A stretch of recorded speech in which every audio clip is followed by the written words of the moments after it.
Good morning, good evening, and good afternoon, and welcome back everybody to our solo character challenge run with the Gladiator. So, I don't really have a whole lot to say about this one right now, because first of all, I did want to go ahead and grind out a specific weapon that I will be able to use in the near future, since Gladiators can equip axes, and we can get a very unique and actually pretty powerful axe-type weapon right here. In fact, it's one of the only few axes that is even, well, kind of worth getting in the first place. So, well, here we are. But also, I actually want to interrupt the grind if I don't get it soon-ish, in order to, well, get to a different part. Yeah, what I mean with a different part is full cannon. It's the next boss. And I did do a little bit of research, I did do a little bit of idea finding, and we will probably just grind out the money for the ancient ring, but there is alternative ways of getting past Soul Cannon. And before I reach the next chop level as a gladiator, yes, specifically chop level, I want to kind of just demonstrate on how that works. But for now, we're gonna start the day with a grind where we try to get the Death Sickle, the Doom Scythe, whatever it's called, from these crescent enemies. You know, the guys with the little sickles. Then again, those sickles are about as large as we are, if you think about it that way. Alright, let's get started, shall we? As usual, everybody else is just gonna take a nap. Well, a nap for when? Oh, right, I never actually gave Lena the Mithril knife. Probably should do that sometime. And good night, Lena, anyways. Timer! Oh, thank you. Let me just add, like, I don't know, 2 minutes to the timer? 4 minutes? 3 minutes. Whoops, I do that way too often. Alrighty, let's go. First of all, I'm gonna attack these Black Flames. The Black Flames don't have a whole lot of HP, but they do have a good, decent amount of magic evasion. But more importantly, if I leave them alive, they do have a decently high chance... Oh, that didn't kill it. They do have a decently high chance that they will cast Dark Spark on me, which halves my level, which is kind of a big deal, because if I get my level halved, I will deal significantly less physical damage afterwards. Or well, any damage really, it's not just physical. And you might also notice I'm using the Guardian Dagger as my weapon of choice here. Both because it has a weapon block property, but also it is not much weaker than the Trident or the bows in terms of raw attack power. And, well, I think it's gonna be quite fine for the most part, just using this. Alrighty, welcome. Also, Harvesters have a 1 in 16 chance to drop as a sickle, and that's kind of exactly what I'm looking for. To kind of project ahead a little bit, effectively, there's gonna be the 4 mini-boss fights that I will have to deal with in... Oh, I'm in the background. Oh well, that's fine. I will have to deal with 4 mini-boss fights before Soul Cannon, and we can easily defeat all of them, rather than just, well, not all of them. Also, Dark Spark missed, that's good. Well, apparently I do have a chance to knock this thing out in the back row. Alright, let's see, where was I? I'm currently at chop level 2, if I'm not mistaken. Yes, 2 it is. Alrighty. So, the reason why I don't want to get to the next chop level before fighting Soul Cannon is right now I have a 5 in 16 chance to get a critical attack whenever I choose the finisher attack here. And a critical attack is basically just dealing double damage with my weapon. And the next chop level, that chance is actually reduced by 1/16 down to 4 in 16, or in other words, 1/4 of the times I would get critical attacks. So I have less of a chance to get these critical attacks. The reason why I want the critical attack rather than the elemental attack, which by the way gets increased by 1/16, the next chop level, is because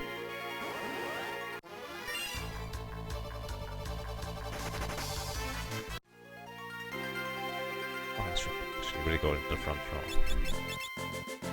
The reason is because the wind element of the elemental finisher attack does not in fact work against the Soul Cannon and its compatriots. So I specifically don't want the elemental attack, and next top level, well, that attack which is normally desirable, except when the enemy is immune or absorbs wind-based damage, well, that would be kind of the way to go. Also, these lizards are actually weak to ice, so I probably should briefly switch over to the frostbow thingy. Or I could just try it for the finisher. We have only a 5 in 16 chance for the finisher to come out with nothing. Also, I just realized I probably wanna go ahead and defeat the mini-bosses first, before we do anything else. But yeah, I already have the thing in order to go into the sky, so this is fine. Alright, let me actually set up for the mini-bosses. The way we do this is we're equipping... Wait, where's my knife? Oh, Lena still has the knife equipped, doesn't she?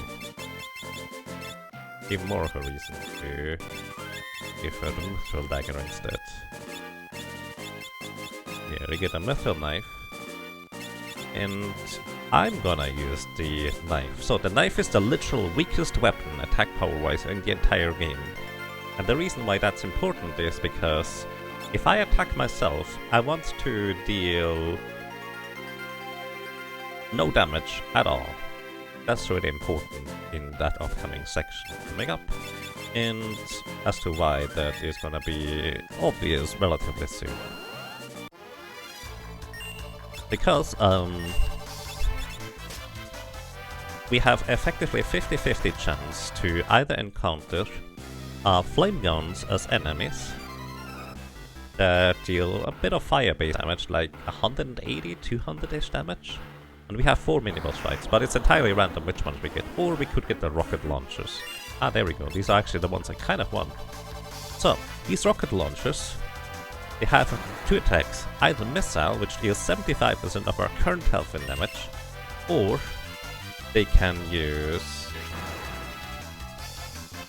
Rocket Punch, which is half our current health and damage, and confuses us. And the confusion is really the biggest issue here, because these enemies here never actually defeat us directly. The only way we could ever, well, lose in this fight is if we knock ourselves out. And with the dagger, we guarantee that we have too much defense in order to punch through our own defense. In the case of a Gladiator, since we can equip heavy equipment, or heavy defense so to speak, we're actually quite fine even with just using, well, the second weakest dagger or so, because our defense is high enough. But it's just, well, that's why I keep the knife, and I kind of want to equip it sometime, I guess. Either way, once we are at 1 HP, the rocket launchers actually never deal any damage anymore, because it's always percentage based, and the percentage, or well, the damage is always rounded down that they deal. They never bring us below 1. So eventually I will be able to defeat them with the finisher move. And the finisher move has, well, a chance to use that elemental attack in order to just knock them out. Oh, that's interesting. I thought the critical attack would ignore defense, so it should deal some damage. But apparently, that's not how it works. Okay, that's news to me. Then again, I didn't really look that up, because I just assumed it was a regular critical attack. Either way, these rocket launchers here are not immune to wind. So as soon as I get the elemental finisher, eventually, I guess, they will go down. Anyway. Let me actually try to find the advanced algorithms guide here. Let's see.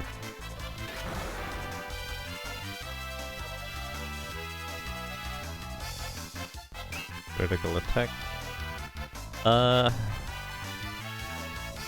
It is never described as to what that critical attack even does. Yeah, unfortunately the advanced algorithms guide is not nearly as complete as the regular one. So yeah. I'm not getting any elemental finishers. Am I wrong on these? Oh no, there it is. I was just unlucky, I guess. Then again, it's just a matter of time until we win in this encounter. But yeah, if you have enough defense to deal 0 damage to yourself, and despite that, still a way of dealing damage to the rocket launchers, you will win this encounter every single time, guaranteed. So they are relatively easy to take out. Also, the reason I want to do these encounters now rather than later is I do get ability points or chop points defeating these things. So I felt like it was kind of important to get these before I continue grinding for the Doom Scythe. As mentioned before, I don't want to chop level up. Well, at least not yet. Let's see. We get these guys again, that's good. As mentioned before, the other opportunity or option would be to instead get the flame guns, but that's the reason why I'm healing it. I never know what I'm going to get in this encounter. Good morning, Etir. Welcome to you, Barbatos. Welcome to you, Pressure. And welcome to anybody else who might have joined us. I hope you're doing well. Thank you for the raid as well, Barbatos. I hope you had a good stream. Hello, everybody. How are you doing today?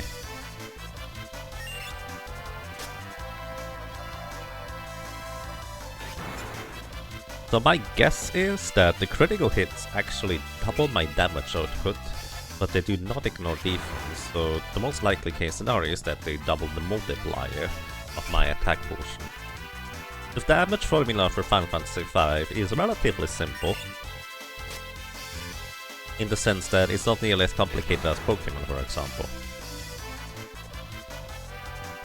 That's what I kind of mean with relatively simple.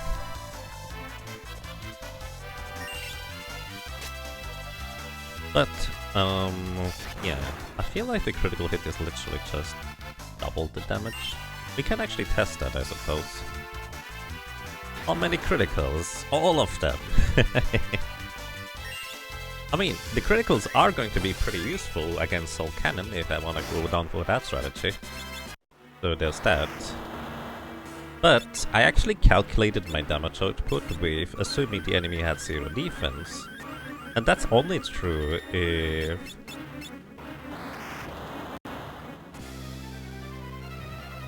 That's only true if, well, the critical attack actually would be like a regular critical attack ignoring enemy defense. Which may not be entirely accurate. Well, in fact, I know now it's not accurate, because the dagger deals no damage to these things despite using the critical attack. The reason I'm going here to buy stuff is because the items here are literally half the price and I will need a lot of potions. Plus, I really like the music, so allow me to sit here to just listen to it for a second.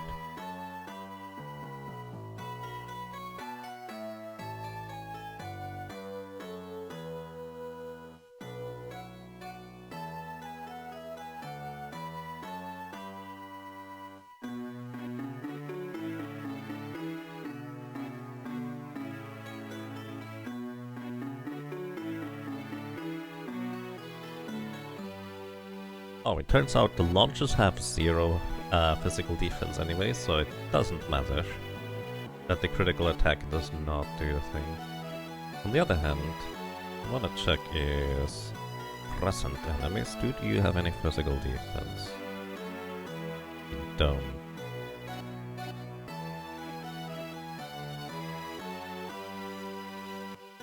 Alright.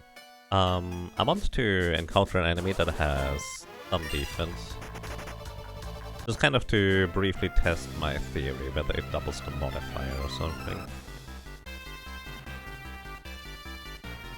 So, well, I mean, I can do this after knocking out the rest of the launchers and stuff. Rock style with some of the Final Fantasy V music. I have to admit, I have no idea what that means, but it sounds really good, so I'm pretty happy with the music overall. The only thing I kind of think of when I hear Baroque style is like building styles, but then again, I don't even know exactly what that entails. I had it in art class once. That's about it. Let's see, turtles.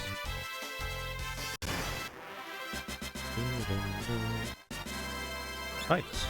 So far, we have gotten 3 out of 3 rocket launchers. So that's pretty good luck, I dare to say. And these ones are not. And here, I really want to get the elemental finisher sooner rather than later. Oh, I'm gonna die, actually. I'm gonna die here.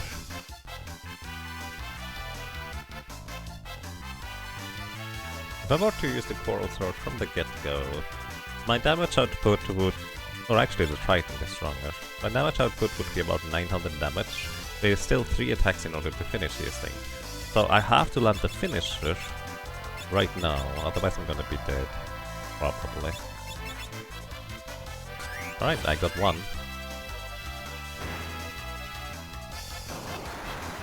That is 176 damage. I would survive another one of these. Attempt failed. Flamethrower. Oh, I barely survived it.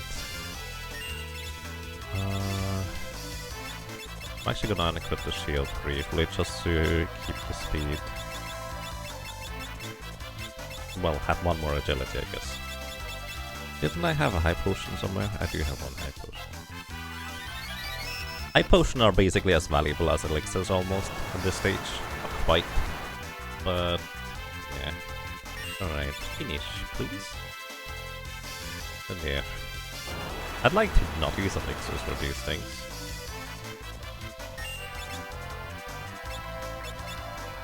I have 7. Yeah, but then I'm gonna use them otherwise, I guess. And the answer to that is probably frequently once in a while. Question mark. Finish. That's not good. Oh shoot! I should of course. Oh no, that was not good. That was not clever of mine. I completely forgot about that part. It would actually be useful if I equipped a good weapon here in order to take advantage of dealing damage with a critical hit. That was an entire mistake on mine, because if I had that equipped and I got the critical, I would be able to just do a regular attack here in order to finish it off. Alright, it was inconsequential, but a mistake nonetheless. Trident deals lightning-based damage. These things are weak to lightning, so I deal double damage and ignore the physical deal. Alright, let's see. How much defense does a grass turtle have? It has 11. That's an interesting number. Alrighty. Grass turtle has 11 physical damage. A dagger has 14 attack. So that would be 3 damage left over, plus 1, plus 2, plus 3. So my attack multiplier with daggers, let me get my Mythra shield again. My attack multiplier with daggers is at level 24 with specifically 54 strength.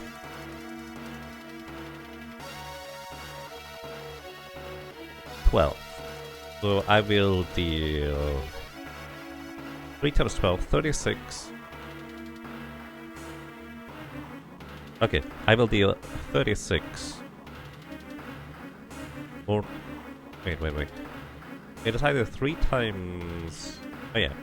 14 minus 11 is 3, so 3 times 12. Because my multiplier is always going to be 12. So it's going to be a multiples of 12, so it is going to be 36, 48, or 60 damage. Or maybe 72 as well, I'm not entirely sure how many it will be. Either way, against Grass Turtle, critical hits.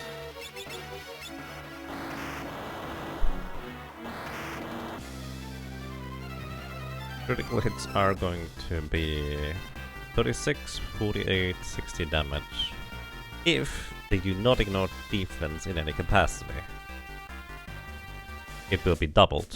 So basically regular attacks are that much damage. The critical hits are gonna be, in theory, double, if my theory holds true. Alright, let's see. 36, alright. Good. That's literally all I want to test here. I don't want to defeat these enemies because I don't want to get more chop points from now anyways. No.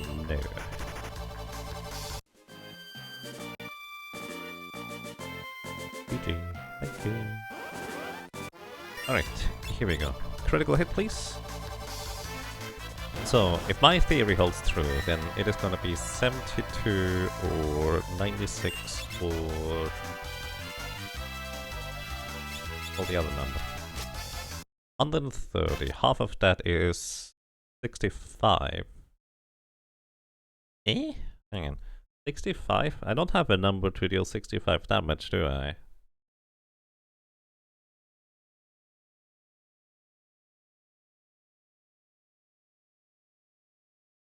My multiplier is 12.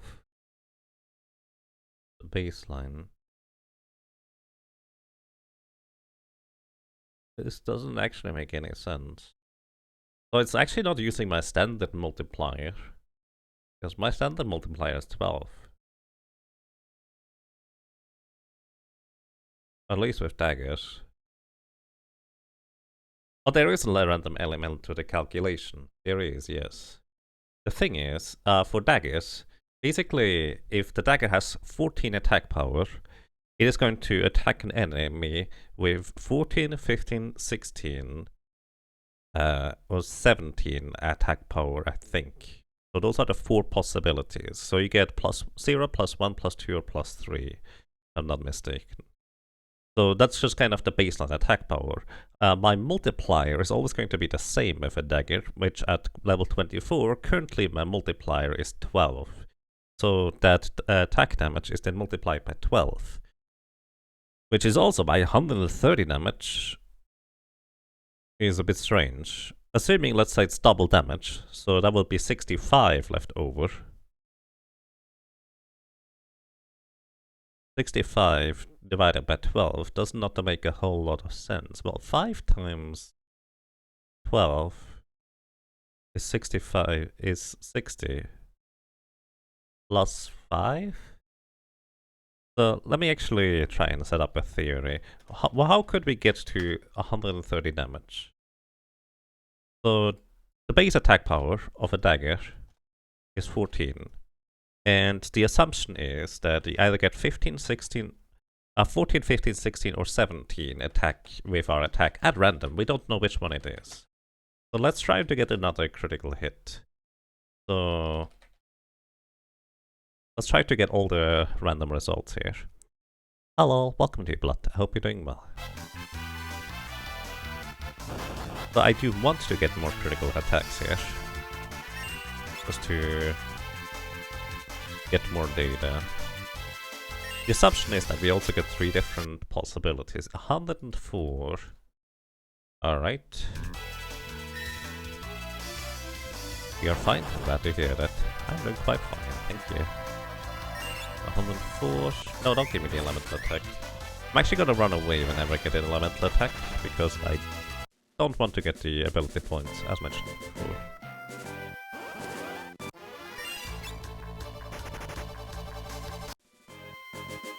$104 damage and 130. 104 divided by 2 is 52. It also does not divide by 12.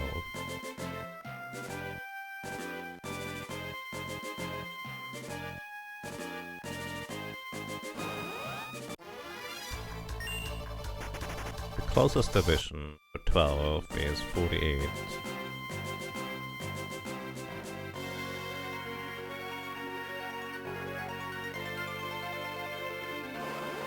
Does 14 make sense? Critical, please. No, that's the wrong one.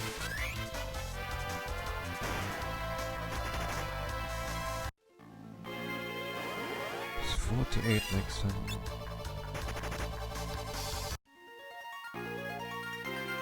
Maybe.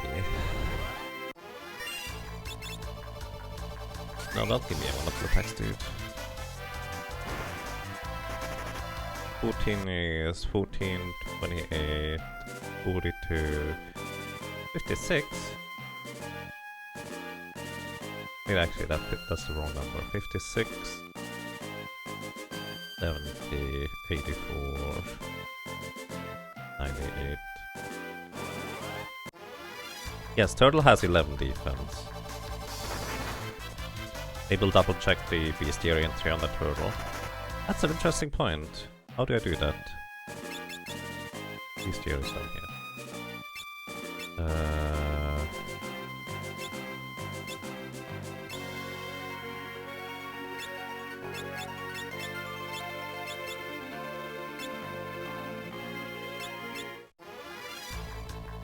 Yeah, it's 11 defense, so it is the same thing here still.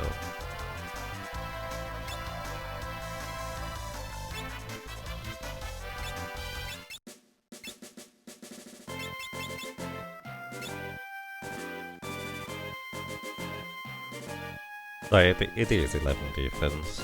Let's try to get more critical hits. By the way, the place I'm running around is the highest probability to get a grass turtle. There we go.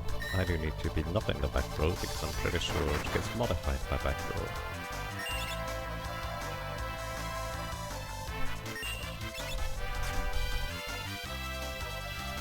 Don't give me the elemental attack, dude. Please.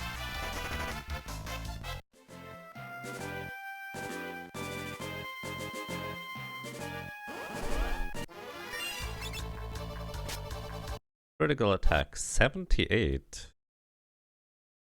Okay. So we have 78, 104, and 130. So that's 26 difference each time.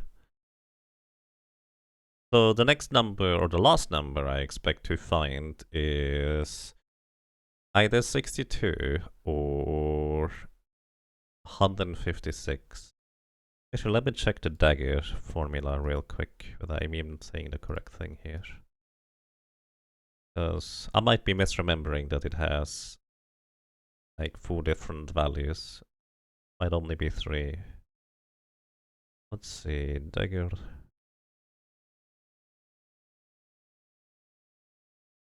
Or knives, I guess. Knives is, it is from +0 to +3, so I'm actually correct. So we have 78, 104, 130 damage. Elemental attack, that's what I'm looking for. Either way, it's very clearly influenced by their defense. Well, maybe not so clearly. Oh, here's a thought. What results do I get? Wait, it's 26 difference each time. So I suppose my multiplier is 26 in this case?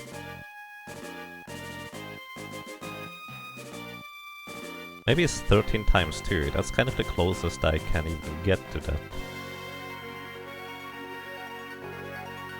So if we divide these results that we currently got by 26, what do we get? So 78 divided by 26 is 3. 104 divided by 26 is 4, and 130 is 5. So my expected numbers of attack power, because 14 minus 11 is 3. So effectively, it is using the basic damage formula for the dagger. And the last number that we haven't seen yet actually has to be 156.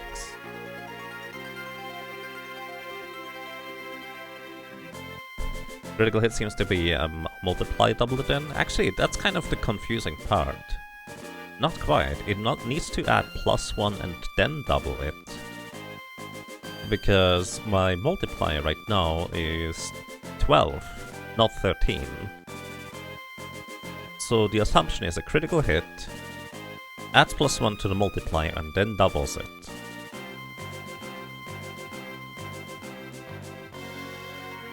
So that's the current assumption.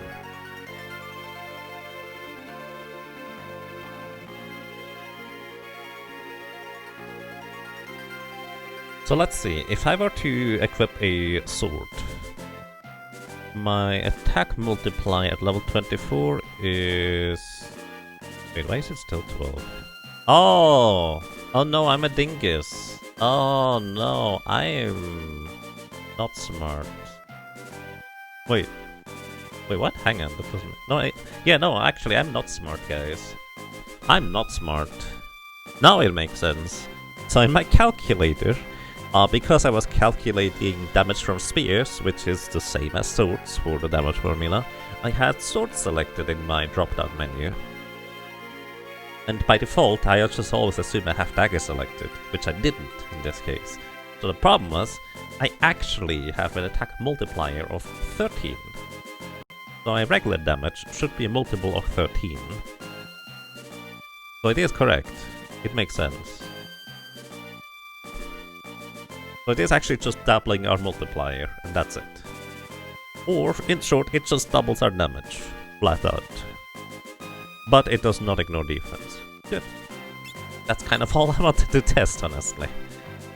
I'm not clever sometimes. But hey, I'm glad we figured that out. So it's literally just doubling the damage, not ignoring defense. And I think that not ignoring the defense is the important part about it.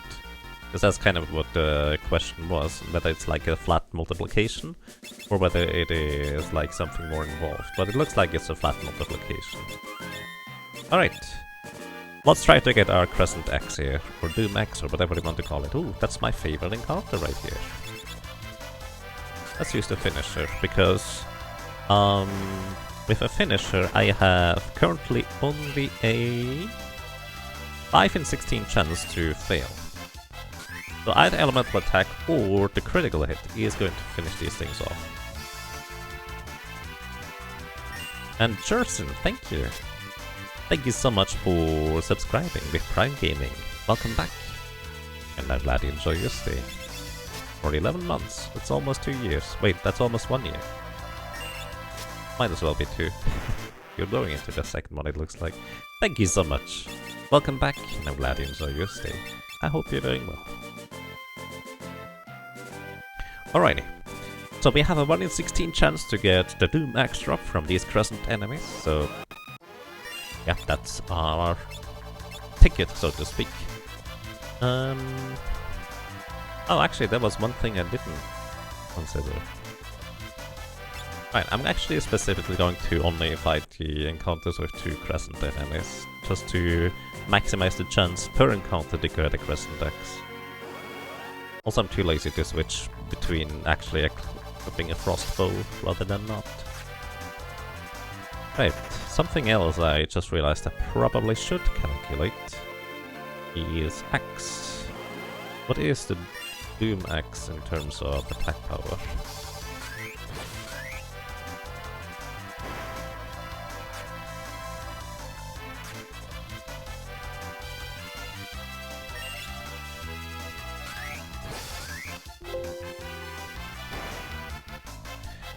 Doom Axe has 43 attack power.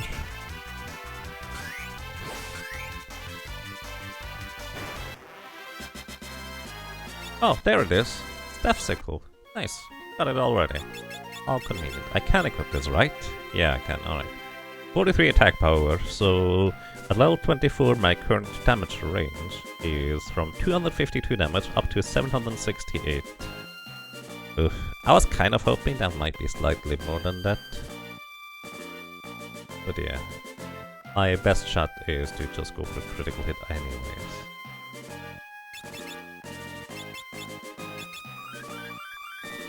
Alrighty. We have acquired the weapon I wanted. We are however not going to use it right now. Okay. So we're gonna use the trident. Now we unequip the shield because in the bottom right you see the equipment weight. Every 8 equipment weight I lose a little bit of agility for the purposes of, well, going fast. So I have 8 equipment weight right now, which means I actually lose 1 agility. If I had 7 I lose nothing. So I'm gonna equip the plumed hat, which is slightly, well, less heavy. And I have 6 equipment weight, which means I lose no speed in combat. And I also have +1 agility from both the ninja suit and the elemental, which, well, I get +2. But this is effectively as fast as I can get. And my physical defense does not matter at all in this next encounter, which is why I'm, well, doing it this way. So, and this is just for demonstration. I don't expect to win. There's a very slight chance that I will win, but it's very improbable. I have a slightly less than 1% chance to succeed. It was like, do you have the calculator still open? There it is. It is a 0.9766% chance. Not quite, but I'm just rounding. But roughly 0.98% chance to succeed with this current strategy in play. Because what I need to have happen is I need to get 2 critical hits in a row with the elemental finisher attack, and I need to get a 10% chance to resist the launcher's attack. Let me demonstrate. So, alrighty, Soul Cannon here is a boss that consists of 3 parts.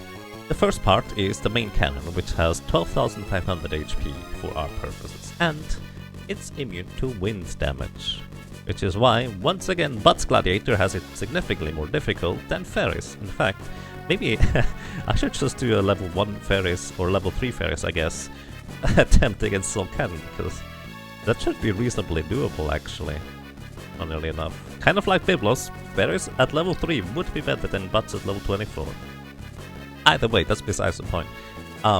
So, the main cannon, what it does, it charges up for I think 7 turns, and then it unleashes its beam to your entire party, dealing 50% of your maximum health in damage and inflicting HP leak status. But basically, if you are below half health, you're dead. That's the short version. And after it fires the first time, it only takes I think 4 more turns until it fires a second time, then basically every 4 turns. And it's decently fast, let's put it this way. So, you need to heal over half HP before every attack.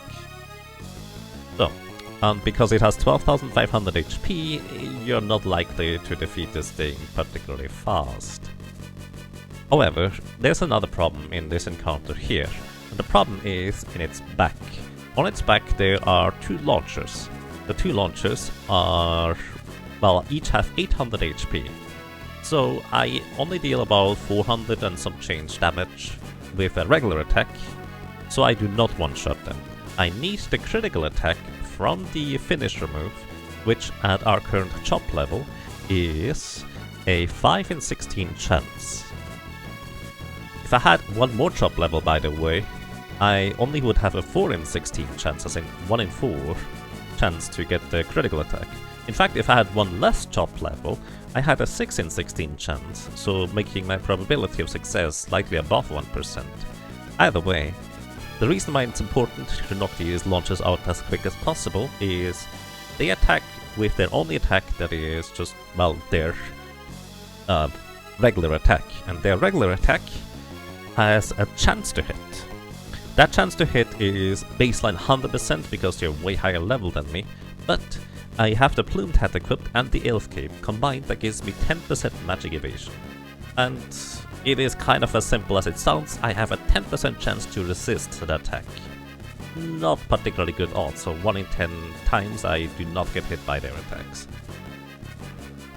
So, if I do get hit by their attacks, I lose half of my current HP, which is not the problem. The problem is I also get the aging status effect. The aging status effect will reduce my stats, all of them, to 1 over a course of a relatively short time, meaning I will deal about 100 to 200 damage with a weapon that is super effective against the main cannon. So, and I'm going to be super slow because my agility is going to be reduced to 1. Yeah, it's not gonna be a particularly great fight if I get afflicted by the old status effect. In fact, I would need like, I don't know, 20-30 elixirs in order to be able to do this in the first place. Like, it's technically possible, but it's just not really feasible with the current amount of elixirs I have. The alternative is, there is a ring that I could grind out for 50,000 gold that would make me immune to that status effect, and that would be, well, that probably is going to be the solution. So as mentioned before, the main cannon is weak to Guide's lightning, but the launchers on the back are not. So I need a critical attack in order to, well, hit them, because they are immune to the elemental finisher. Hey, I got one.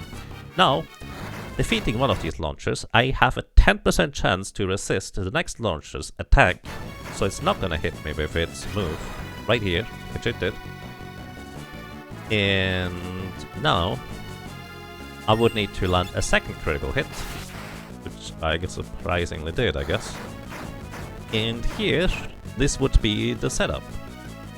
But I need to get the 10% chance of not getting hit on top of these things, which is not terribly likely. Alternatively, you could try to just ignore these things and kill the soul cannon, but you will see my damage is going to be significantly less and less and less and less, and I'm going to be slower and slower and slower here. In fact, I have barely enough time right here in order to heal.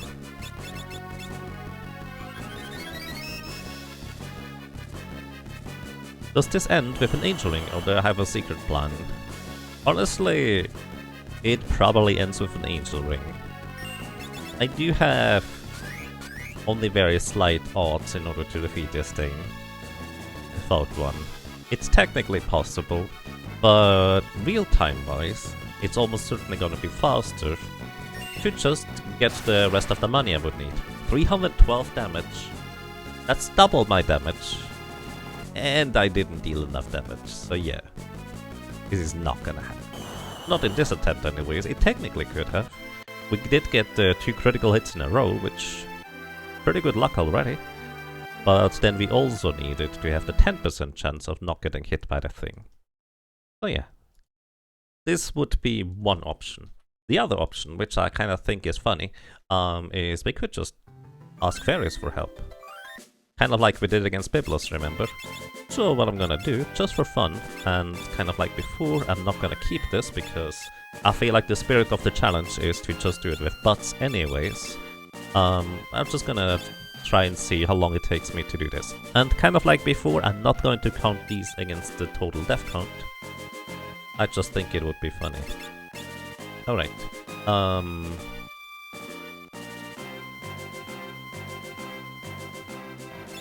gonna finish off butts here real quick. Means I need to unequip everything. Give yourself a doom sickle, sit you on the front row. Have fairies with actually full equipment. Elemental for dodge chance. Mangosh for block chance. Metal shield for more block chance. Plumed hat for later. Ninja suit for speed.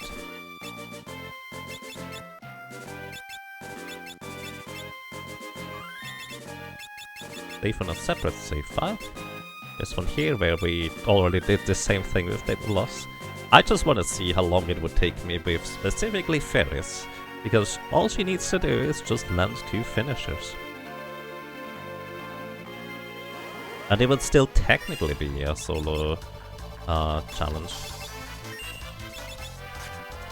Wow, you can miss yourself. I thought you had a 100% hit rate. I guess I was wrong. Please don't attack Ferris, guys. So the Doom Sickle has a 1 in 3 chance to cast Doom whenever you hit a target. The Doom is still a chance to, well, cast a spell, so it's not guaranteed to proc, or, well, even hit, so to speak. But being able to cast an instant death attack this early in the game is actually kind of a big deal. Also, the Doom Scythe does in fact have really high damage for this point in the game, plus it pierces defense. But the main problem about why I'm not really going to use it for the most part anyways, is because it just is very unreliable. It has like a 10% chance to miss, actually. That's right. Doom X. No, it has a 15% chance to miss. So, once in a while it will just not hit, and that's just the nature of the beast. I'm gonna unequip the shield for you as well. And let's see.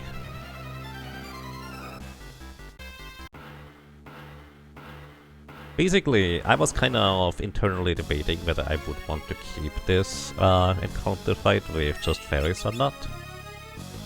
Hey, there's the elemental attack. That's just because he's not immune to fire. Max damage right there. So we just need to get a second one. It does not matter what stats or level or what HP we have. All that matters is that we get the 4 in 16 chance to get the elemental attack twice before the soul cannon fires once. Also, we just resisted one of the launches. There it is, and Ferris wins! It's that easy! A single potion of being enough to undo a wave cannon's initial damage is pretty funny. With Ferris, yeah. The main problem is actually for Ferris that she does not have enough maximum HP to survive the HP leak status afterwards. That's kind of why this low HP is a bit too low for this. Level 3 Gladiator is OP or what? Yep. That's kind of how that is. And revert back to bots. As mentioned before, I think the challenge is to just defeat this thing with bots instead, which means we have the detriment of not being able to... Oh, wrong way. Not being able to...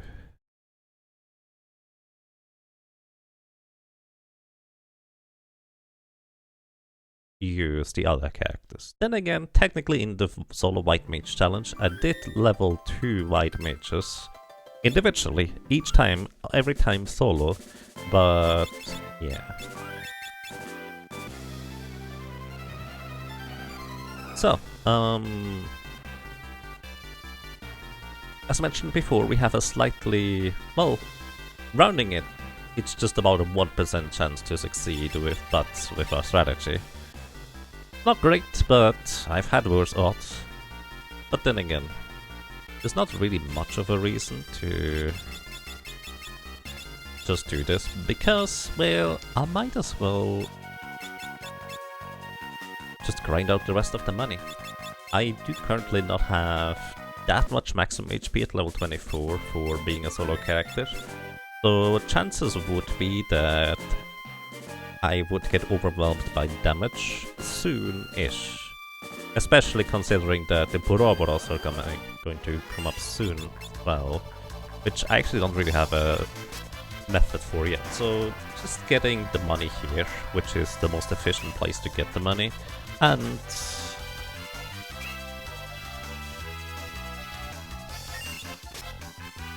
maybe get some chop levels too would be useful.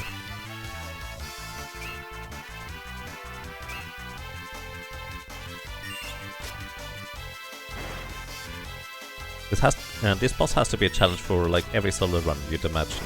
It is a challenge for a lot of them, and for some of them it involved a ridiculous amount of grinding, or just a lot of elixirs used. So the way the Geomancer works, which Geomancy effectively means just wind elemental damage, well, in this specific scenario against Soul Cannon, which means you are basically a mage class attacking Soul Cannon with a dagger without elemental advantage. So I think it cost out like 10 or 15 elixir to get past Soul Cannon. So yeah. Getting the Blade Blitz here would be really nice. Allows 700 ability points, is way too much to grind in World 1. Yes, it definitely would be very nice. If it was earlier than that, it would actually be probably worthwhile to just go grind out money or anything really, where we get more ability points in the first place.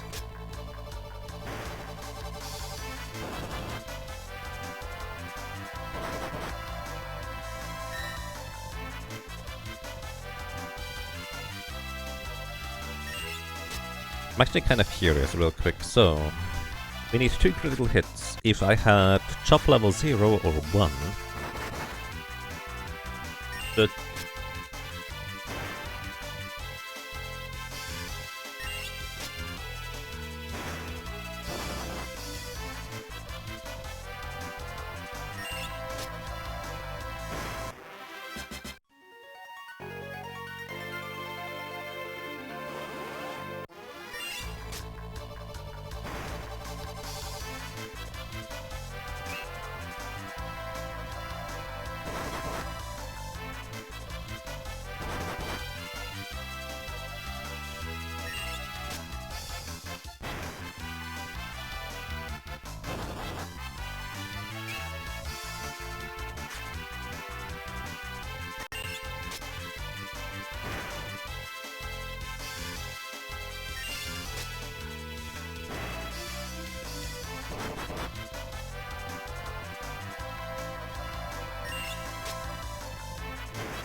Oh, when did I get muted? No, I wasn't muted on purpose. Thank you for letting me know.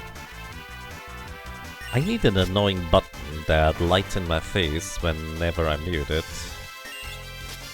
Ah. When did I get muted? Probably when I was calculating. That doesn't make sense.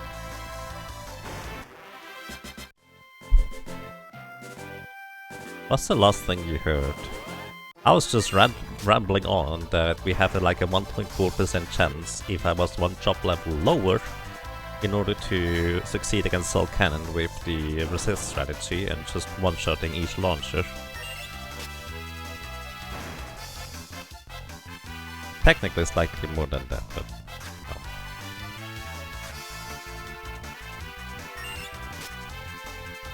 But yeah, the Wild Knocks are faster money, as at least more consistent in terms of how much money you get per time invested. But if you're both lucky and you have a good way of defeating the Crescents decently quickly, the Crescents might just be better money anyways if you get a lot of Doom Axes dropped. They're not bad. They're not bad at all.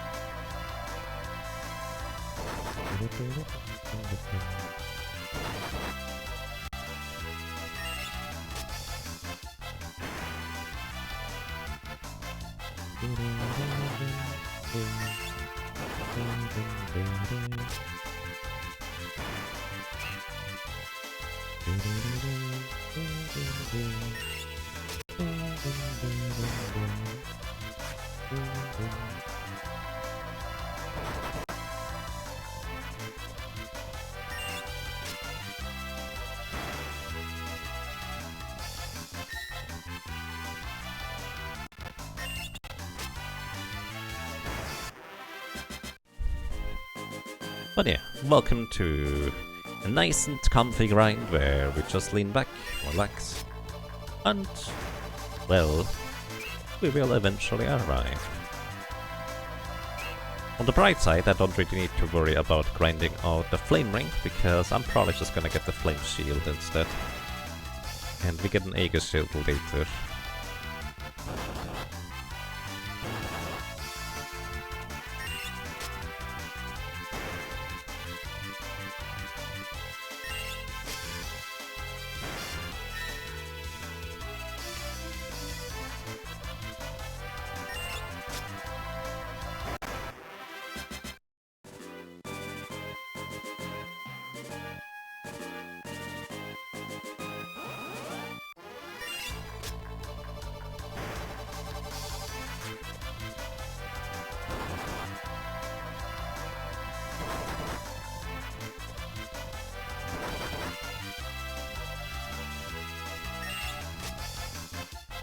Shame you can't dual wield like in Final Fantasy 2, would be nice with Gladiator.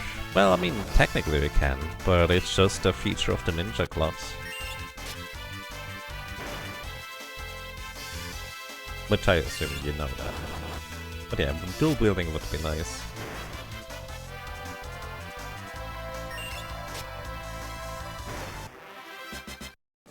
Because that would mean I would guarantee one-shotting the cannons, so it would actually be a 10% chance to succeed against them, which would actually be quite acceptable. It's just, well, after like 10-15 attempts, we are likely to defeat Soul Cannon with that concept, which would be very nice.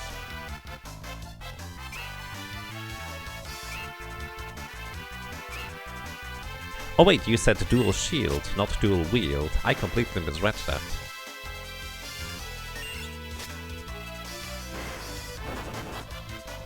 Oh yeah, you cannot dual shield in this game. I would love to be able to dual shield. That would be great. In fact, Gladiator... Yeah, actually, you're completely right. Gladiator would hugely benefit from equipping 2 shields. Yeah, I misread that, sorry.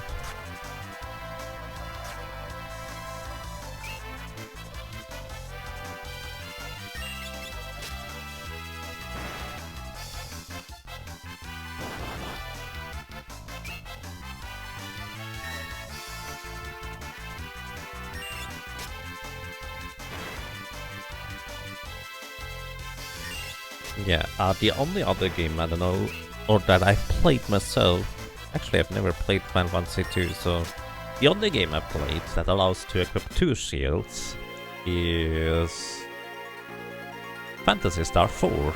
And honestly, it's one of my favorite things to do in that game.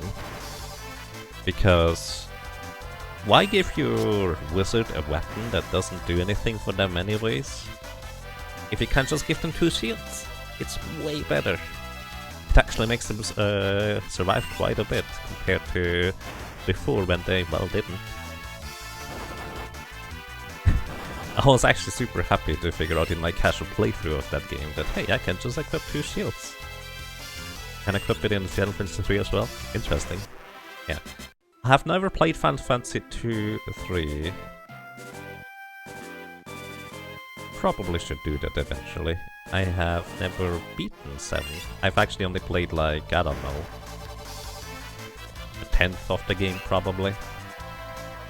I have only played the demo of 8. And I've started playing through 12 a little bit.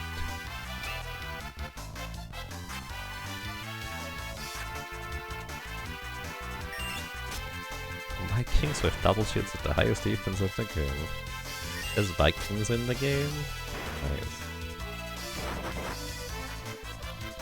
You can technically double shield in Final Fantasy 5 thanks to a bug, but it's not fun to set up.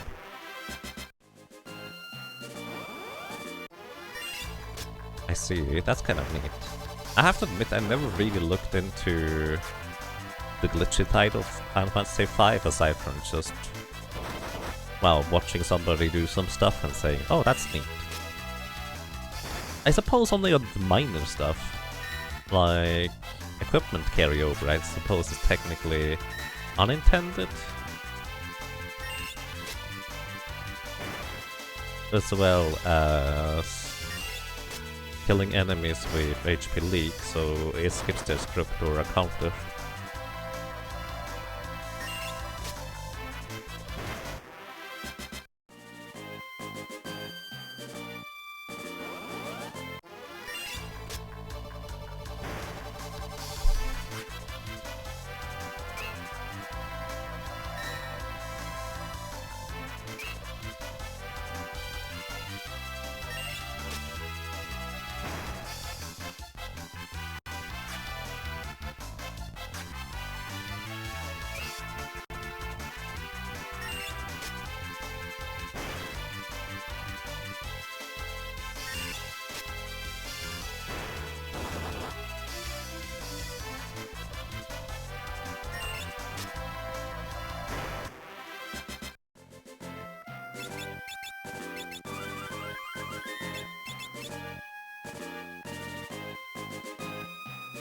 Already 31,000 monies.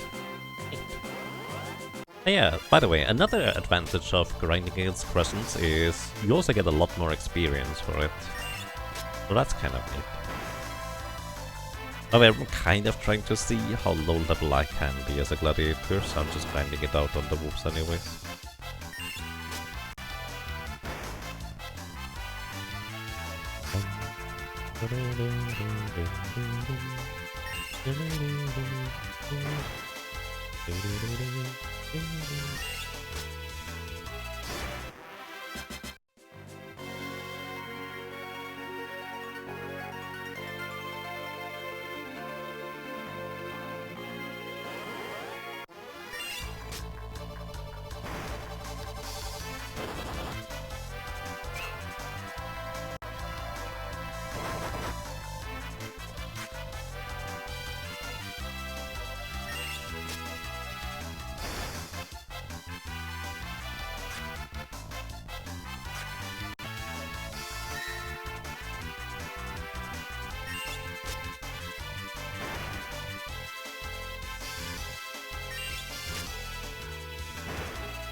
You're gonna have to get some levels for Worlds 2 anyways, you think? Possible. Let's actually look ahead a little bit. Worlds 2. Where would we possibly need some more experience? Honestly, Puroboros might already be a bit of a roadblock, because I don't really have a good way of dealing with them. Unless I specifically grind out 700 ability points to hit all of them at the same time.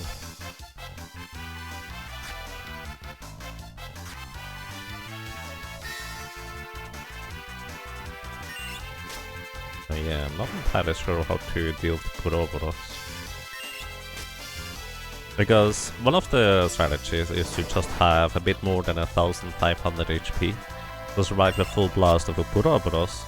Another strategy is to have AoE damage in order to hit all of them at the same time. And another strategy is to just get lucky, which, with my current level, that's kind of what I'm aiming for, I suppose. Let's see, beyond that, Gilgamesh 1 is gonna be easy, Gilgamesh 2 is gonna be simple. Helioplant should be reasonably easy as well. Then again, that's not usually a problem if you can equip the bone mail. Gilgamesh in the boat, well, I could technically one-shot him, but there's also other ways I can take care of him, since he's not immune to instant death, which by the way is true for the Helioplant too. Atmos, we actually tried to two-shot him. The crystals, I have a flame shield and that just implement the old strategy.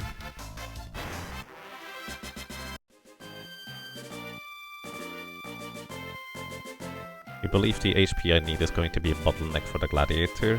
Yeah, especially for like the final boss, thinking about it. I do agree with this. The damage output is not going to be a huge problem most of the time, with the exception of maybe Soul Cannon right here. The big difficulty is really just survivability, maximum HP. A simple Atmos, that would be a rare occurrence, indeed. That is very true. Gilgamesh 4, well, at least him halving my level is not gonna be an issue. For once. XDev, we basically just hope for 2 elemental finishes, and then probably sit in the back row like usual. Again, basically just needs HP, really.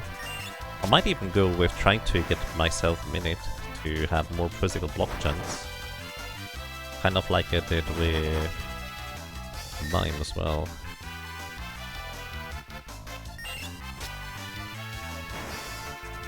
Then again, I wanted to try and take advantage of various quirks that we can.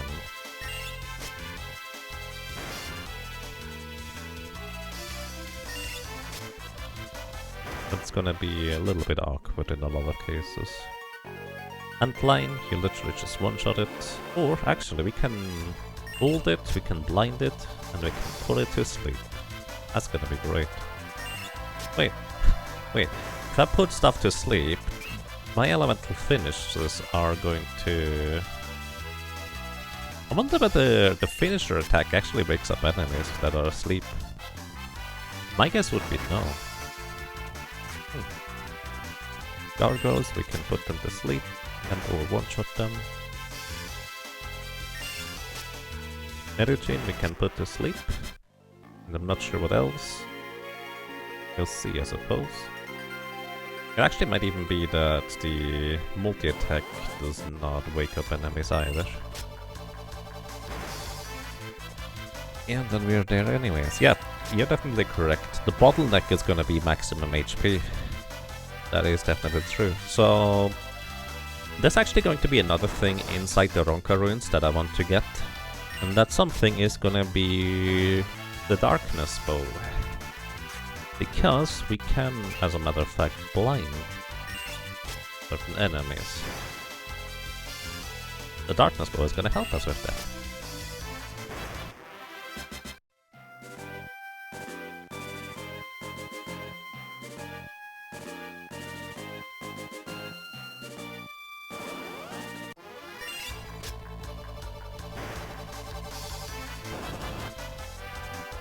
I'm able to just fight stuff along the way. So with the finisher, I should be able to largely defeat a lot of enemies without too much trouble. Maybe with a little bit of luck of the death sickle as well. And maybe, just maybe, I might get the chop level so I can even sit in the background. I actually kinda like that idea.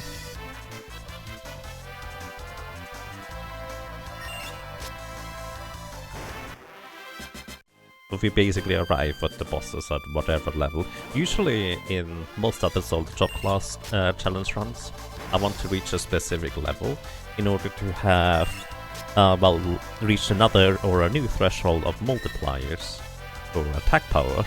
But in our case, the attack power is mostly irrelevant, I just need a little bit more HP. And HP honestly is gonna be the biggest problem to survive phase 1 of the final boss. Where we need some, well, a little bit over 3000 HP maximum. Which could be a little bit of a problem.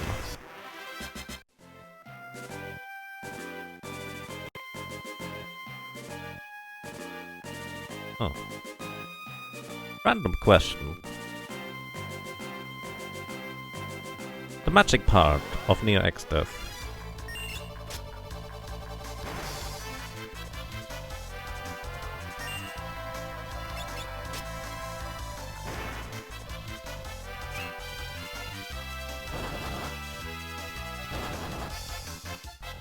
If I have a wall ring equipped, does that thing ever hit me?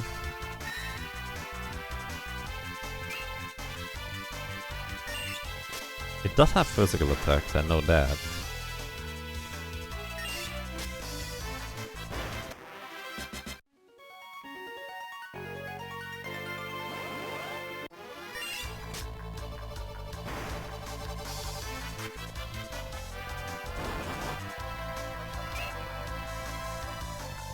There it is. Aero 3, Delta attack, both those got reflected or an attack. I will probably be minute anyways. Ice 3, attack on this spell. Ice 3 gets reflected. Flare 3 and Fight gets reflected too. Only Bolt 3 and nothing. Yeah, actually you can reflect everything from the magic part. Huh. Actually might just leave the magic part alive in the final boss fight. Just because leaving it alive might give me more damage. If I... Yeah, I don't even need that much HP then. Because I can just reflect the instead.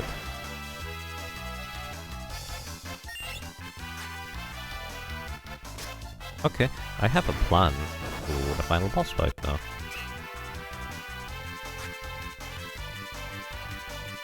I just need enough HP to survive an Almagest.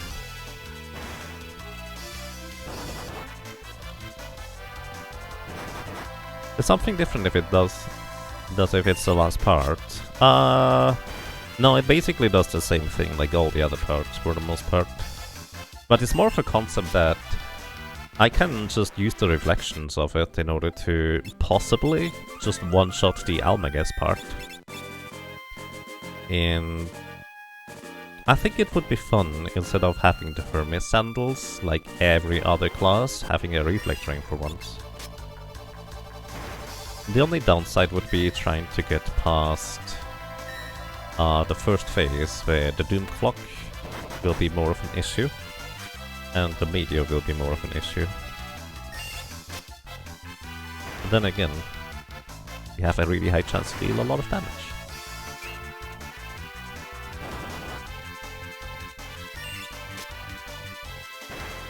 I could actually even equip the Drain Sword to deal damage while being in it. Or something like that. Then again, this is kind of going to be far in the future, but that would be fun.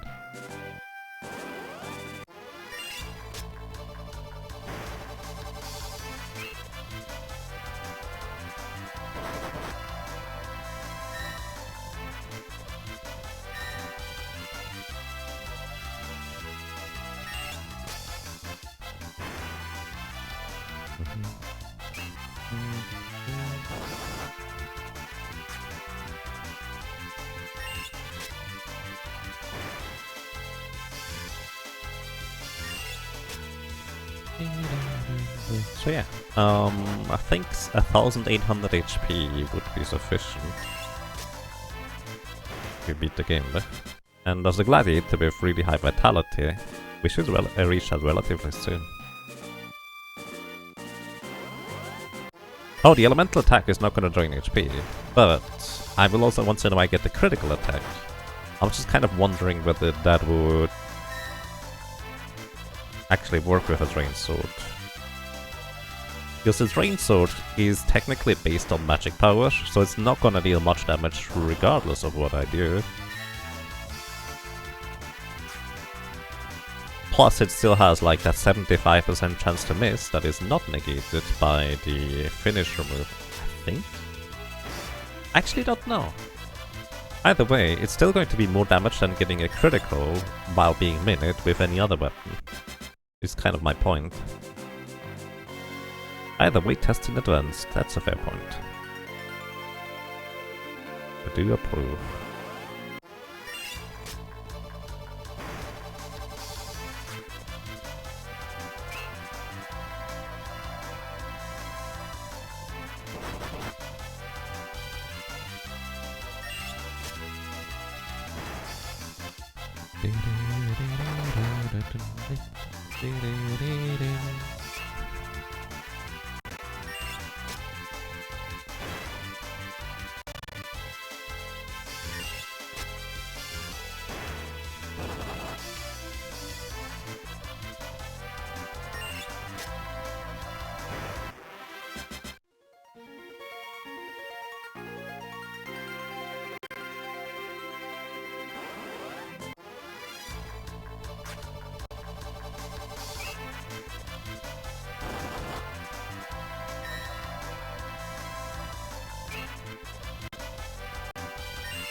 How much more do we need? 7,000. We're actually pretty close to being done here, so that's nice.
I suppose another question would be, are there any other knight swords that I would want to use? The defender sword is gonna be nice to just cast protected myself so I receive only half the physical damage. So I have much more survivability against physical attacks, at the very least. Bows? Technically what I could do is I could use the Hayari bow in order to take on X-Death at the end of World 2.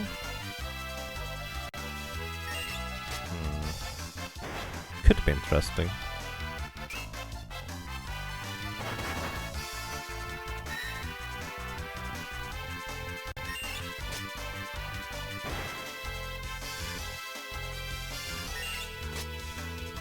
I did want to try and use weapon special abilities that you don't usually get to use.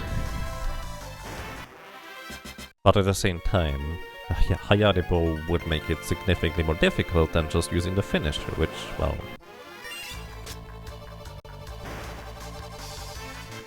maybe part of the point. I guess I can use the Hayari bow against Gilgamesh, so that would be a reasonable compromise.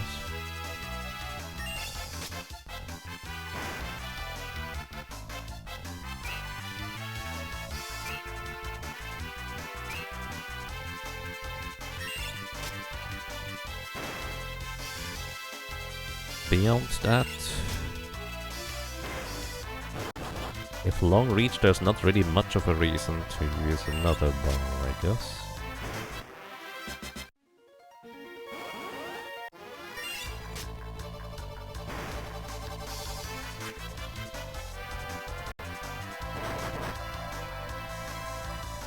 Good morning, Goblins, and welcome. I hope you're doing well. The only other bow that is actually somewhat relevant is the one that blinds enemies. I think. There's technically the Avis killer, but I've never really found a use for that one. There is the legendary bow that has a decently high critical chance. But at that point I'm also kind of already using the chicken knife largely. Are we gonna get the Death Axe? Well, to answer your question... here, we already have one. So yes is the answer. 50% chance to miss. Immediately.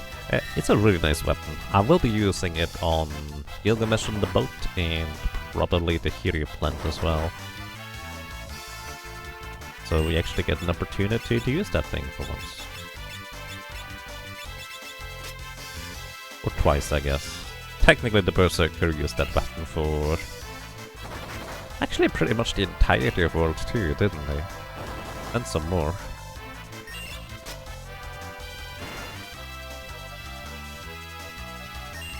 Then again, it was random attacks.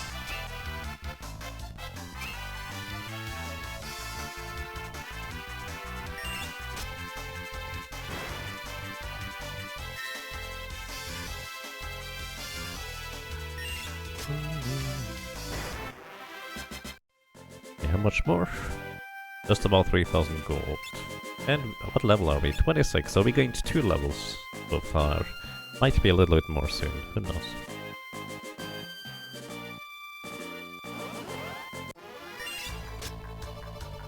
Alright, yeah, we have axes, spears. Only really interesting spear is the Holy Spear, I suppose.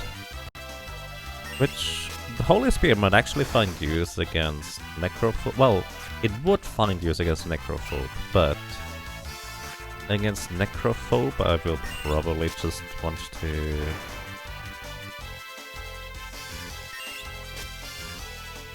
no, technically it would be my best weapon if I were to just use regular weapons.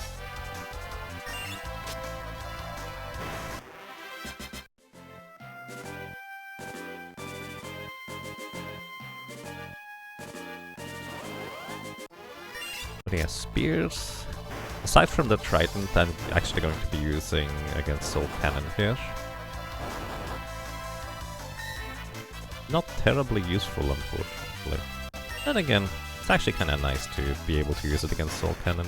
Very, very slightly better than the Oral Sword. Haven't used spears since... Dragoon. That was my second solo character challenge run. That is kind of when I started having the idea of maybe I'm not just gonna do the white mage.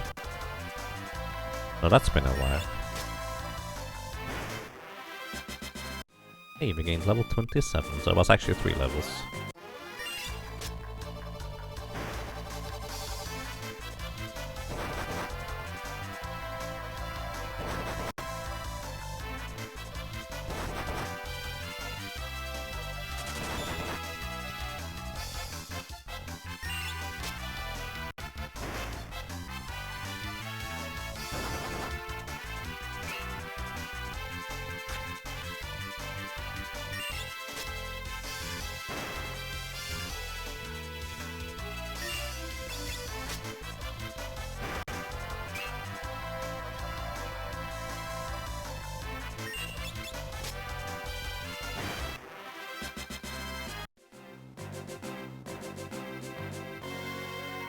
Oh, secret! It kind of works, but not like this. Yeah, the bot is very specific about the commands. Mike ABC, thank you! Thank you so much for 55 months of support. That's a very, very long time. Welcome back. And I'm glad you enjoy your stay. I hope you're doing well. Thank you so much, Mike.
Ba-dum.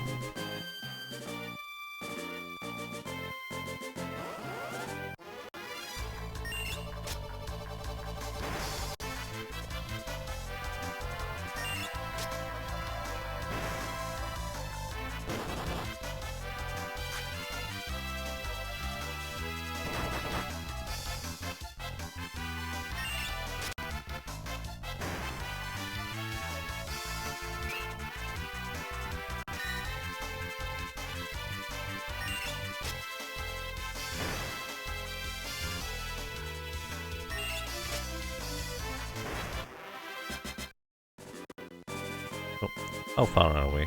Oh, we got it. Alright. Level 27. 852 maximum HP. Yeah, that's not gonna be enough. But for now, it will be enough to hopefully take down the Soul Cannon. We are newly acquired Angel Ring. I could, in theory, actually sell the Angel Ring right after again, because I don't really need it. Well, maybe I'll find use for it anyways. That's kind of... It's always a case of... Maybe I have use for it later, but I never really do. So... Yeah, I don't know. Welcome to Soul Cannon Final Fantasy 5. We have a little bit more money.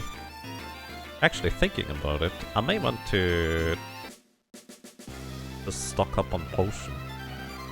So we're going to the Lonka ruins right after.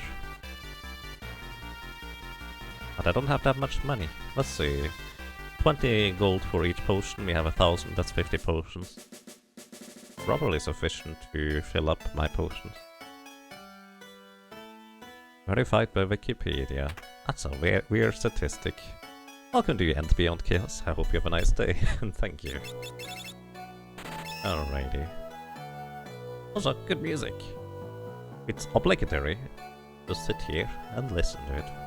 I'm sorry, it's just my favorite theme, alright?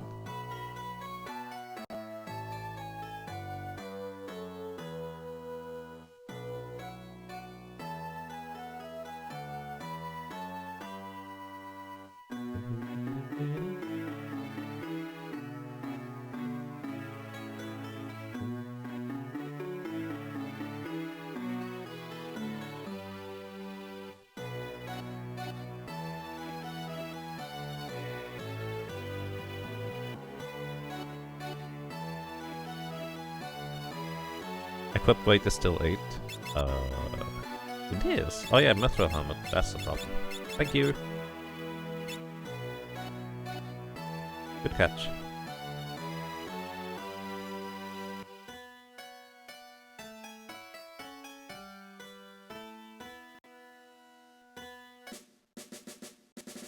Okie dokie. Well, let's take down the Soul Cannon now too.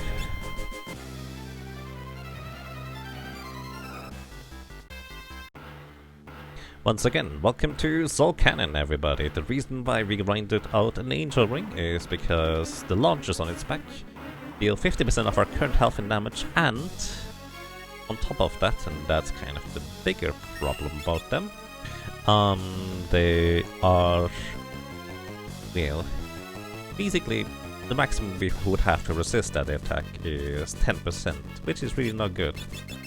And on top of that, the launchers on their back would inflict aging status on us, which would mean, without going into many details, we basically would just start dealing almost no damage anymore after a short amount of time in battle. This is why we need to resist the aging status with the Angel Ring in order to have a decent chance of succeeding. We could technically defeat the Soul Cannon without this, it's just the probability of success is really, really low. So yeah.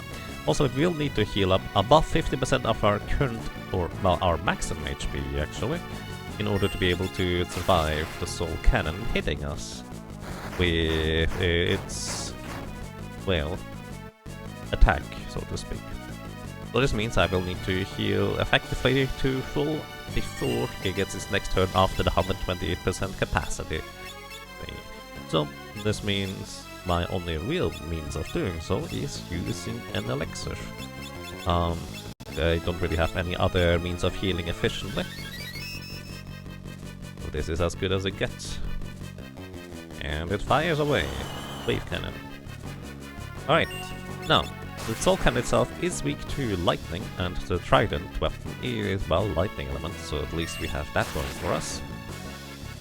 But the main downside is right now that after it charged up once, it will be able to attack us quicker again than it did before.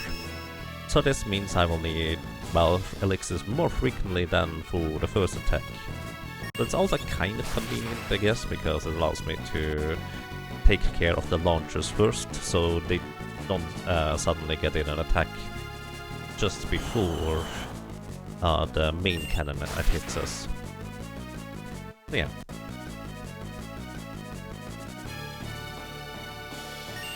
But it also means it's gonna be quite a few elixirs used. Alternatively, I could use the Coral Sword instead, but Coral Sword has one less attack power than the Trident, so technically the Trident is very, very, very slightly better.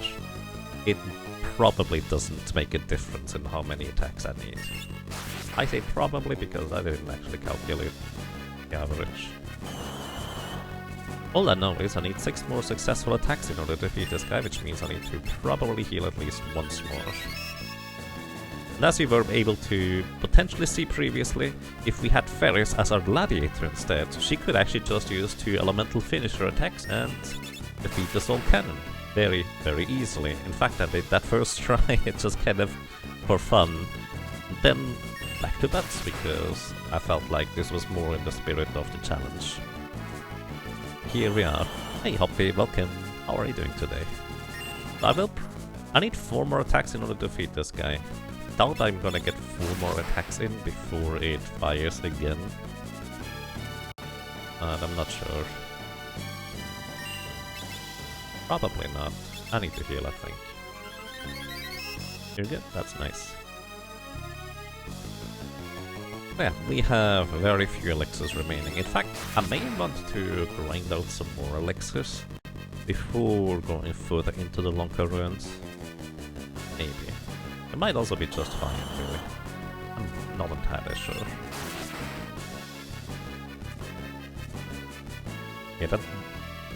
Yeah, I was kind of missing a little bit more damage than that, I guess. There we go. Good then.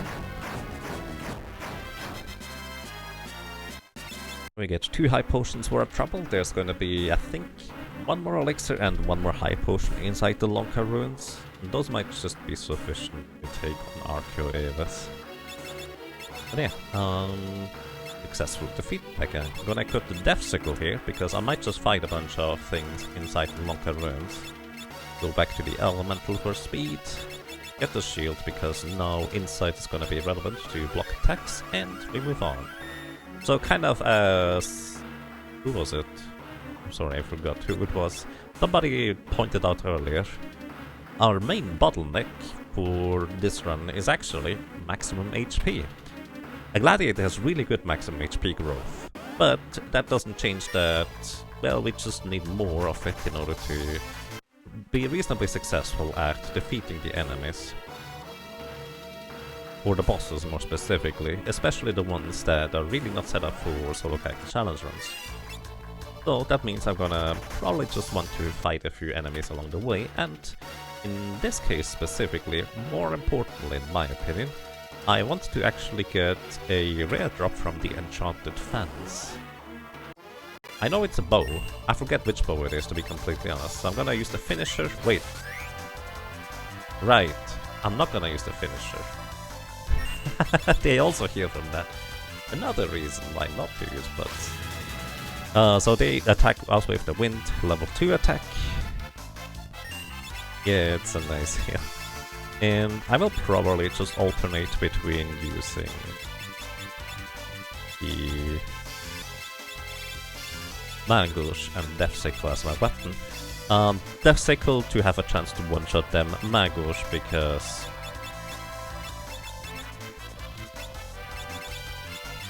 it is a more reliable weapon. Oh, that wasn't enough. Era again. Wow, what I mean. You're actually mildly dangerous here. White Wind. They have 1000 HP exactly. Because White Wind heals your entire party for however much HP you exactly currently have. 15% chance to miss. Also, we have a 1 in 3 chance to proc Doom, which most of the time will kill the enemies. Oh, also, we did unlock a long reach ability. Attack enemies at full power from the back row, no matter the weapon. So, this is actually finally a useful ability here that I can use. Also, we do have a gold armor, which is slightly better in terms of physical defense, but also, it costs me 2 speed, so I'm not gonna equip it here.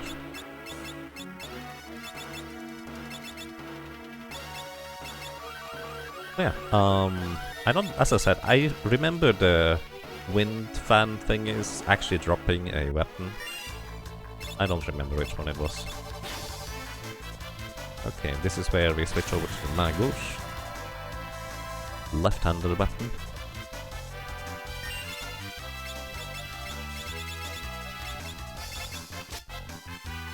And fittingly enough, I'm actually gonna equip it in the left hand, I guess. It doesn't make a difference in this game whether you equip it in the left or the right hand. It does make a difference in Final Fantasy IV, as I've learned, which is interesting. But at the same time, I'm glad it doesn't matter in this game, because it just feels mostly arbitrary. Where if you don't even realize that's a mechanic and you suddenly deal less damage with it, it's like, well, awkward. Either way, I should just sit in the back row in order to deal, well, full damage. It's actually quite nice, because now I will receive only half the physical damage from enemies. Then again, since I'm mostly fighting these enchanted fans for the bows, doesn't really matter too much. But, yeah. Let's equal full damage to the enchanted fan. Hello, and welcome. Welcome to you, Kruger, and welcome to anybody else who might have joined us recently. Hope you're doing well. It's so weird attacking full damage with a dagger, by the way. I'm really not used to that at all. So these enemies here, often the reason why I skipped them, or skip fighting them entirely, in the Ronka ruins is they have 1000 HP, which is a lot, and they have a lot of physical defense, and there's not really a good way of taking them out for the most part. And they might even have some evasion, considering I just missed twice in a row. I'm not sure about that. Either way, the death cycle should be decent at taking them out, but I might have to still run away. I don't want to use elixirs or high potions in this fight. Yeah, plus their experience is not that great in terms of, well, really how much effort it takes to defeat them, which is probably the main concern here. Nice, I like those twin procs. Death cycle is really nice. And we get even their rare drop, a mithril shield, which is the wrong enemy to give me a rare drop, but hey, it's nice anyways, I guess. Speaking of shields, over here we have a new shield, the golden shield. You would think gold as a material would be terrible, but in this game it's better than mithril apparently. 1 more defense and a 30% chance to block rather than the 25. So that's kind of nice, I guess.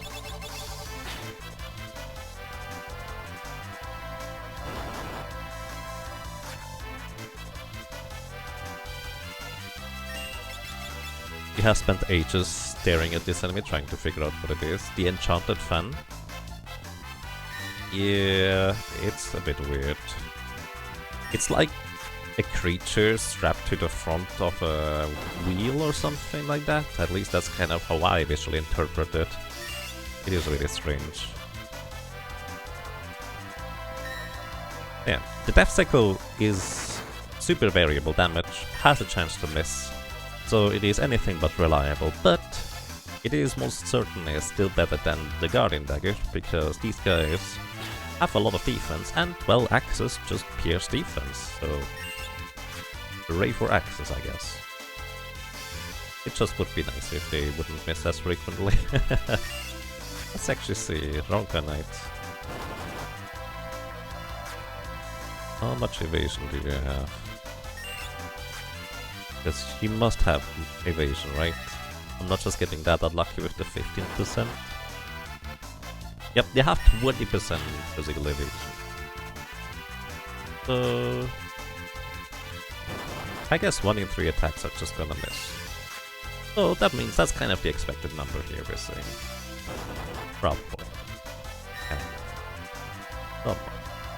We'll see.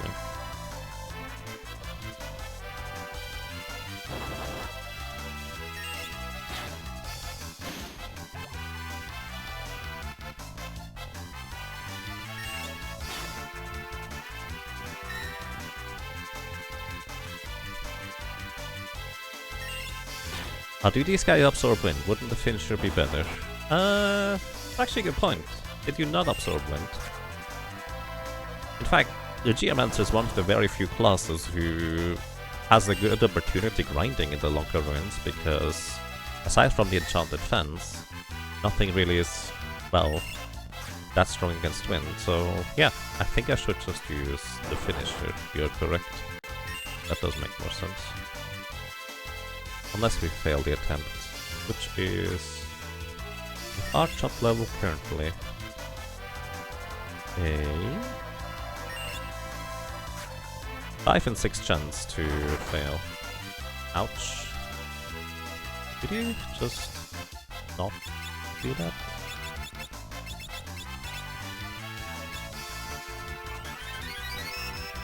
I mean, the elemental attack is just gonna guaranteed one-shot them. It's just the rest is not as great. I'd like to point out that my chance to get hit by physical attacks is significantly less than 50-50, so please block the attacks. Alright, we're getting somewhere. Finish. Failed. We need one more chop level in order to have a only 1 in 4 chance to fail. Right now it's a 5 in 16 chance to fail. It doesn't feel like it sometimes, but trust me, that's just how it is. Sometimes you get many elemental attacks in a row, sometimes, well, you don't.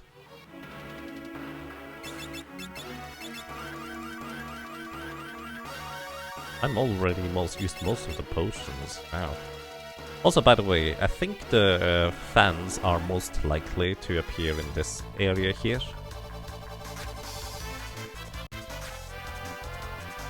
So I'm going to go ahead and probably just run around here for a while longer until I run out of potions. Run outside to restock some potions. And that will be my plan. I can't save in this room here, so... Hey, look at this guy. This is where we attack. Try to hit.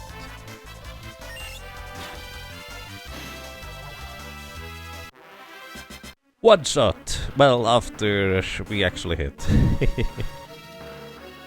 Totally a whack-and wheel. It does look like it. Butts is finished with this. Hey, I think that's the rare encounter in this section here. She's actually decently dangerous because she can confuse us. So I probably should just run away, or at least use the finisher for a better chance to knock her out right away.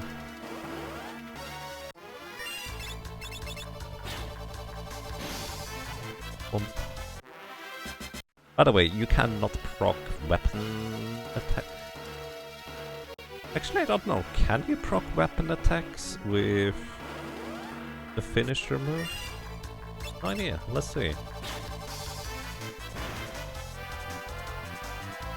Wait. Guess they have less than 1000 HP. That was less than 1000 and it one-shotted.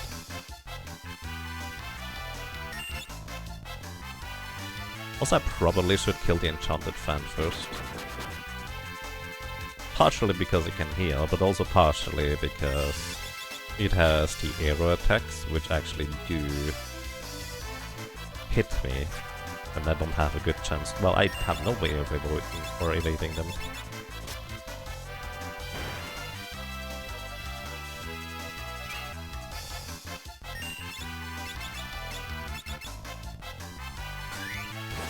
With elemental attack. I would guess that we cannot... Another mythril shield. Wrong guy! I would guess we cannot proc weapon abilities like the Doom from the Death Sickle with this, but I don't really know. With the finisher, that is. Ow.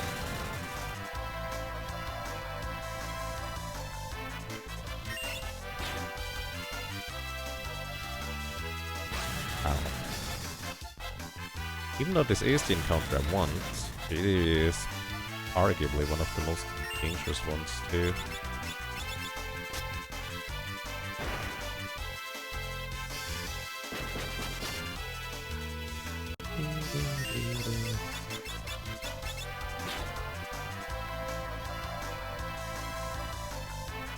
Right, didn't use arrow again, so that's nice.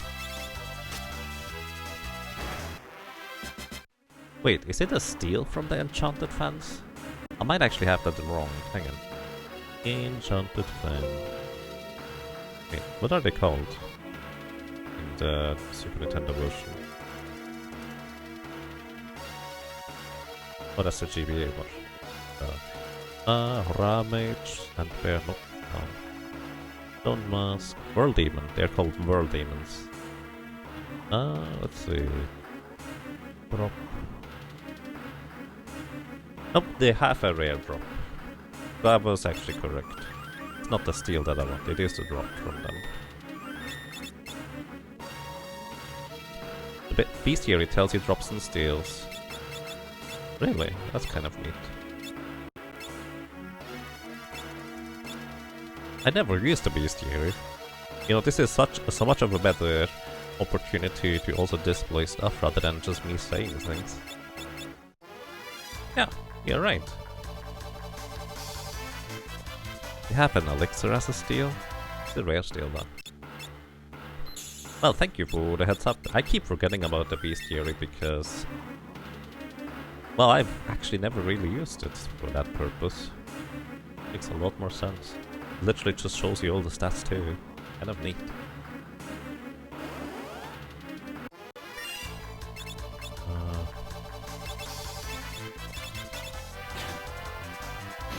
Nice.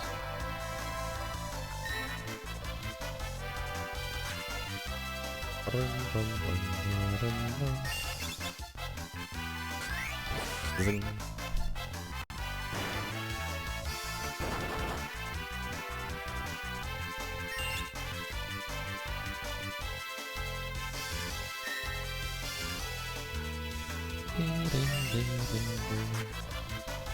Peace.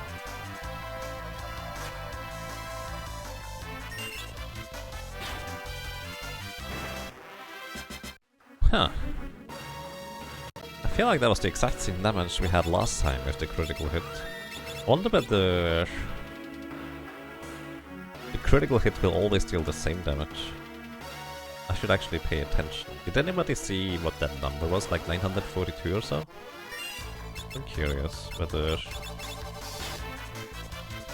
it might even normalize the amount of damage it does. Which would be kind of neat.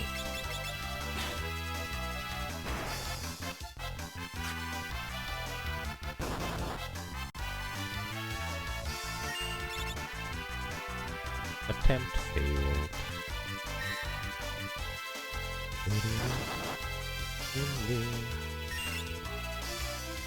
Attempt failed.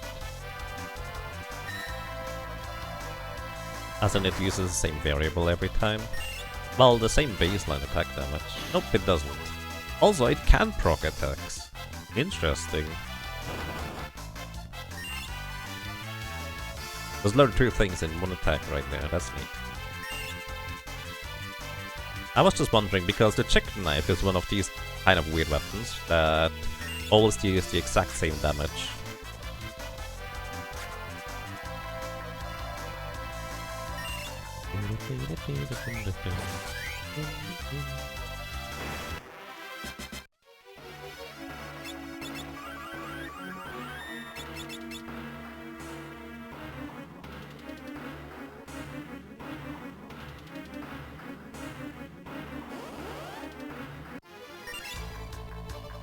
Oops. I should not use a finisher against these guys.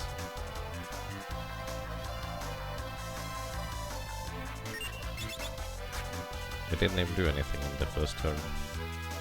Oh, they do. It feels like it's a 1 in 3 chance for them. Oh, they actually do physically attack. Oh. It feels like it's a 1 in 3 chance for them to use their era attack every time. So the music is a little bit sideways.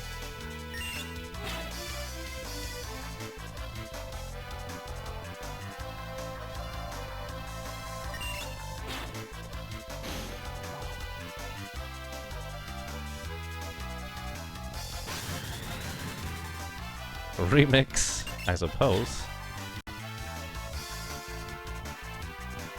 Yeah, it feels like it's missing a sound channel. That's weird.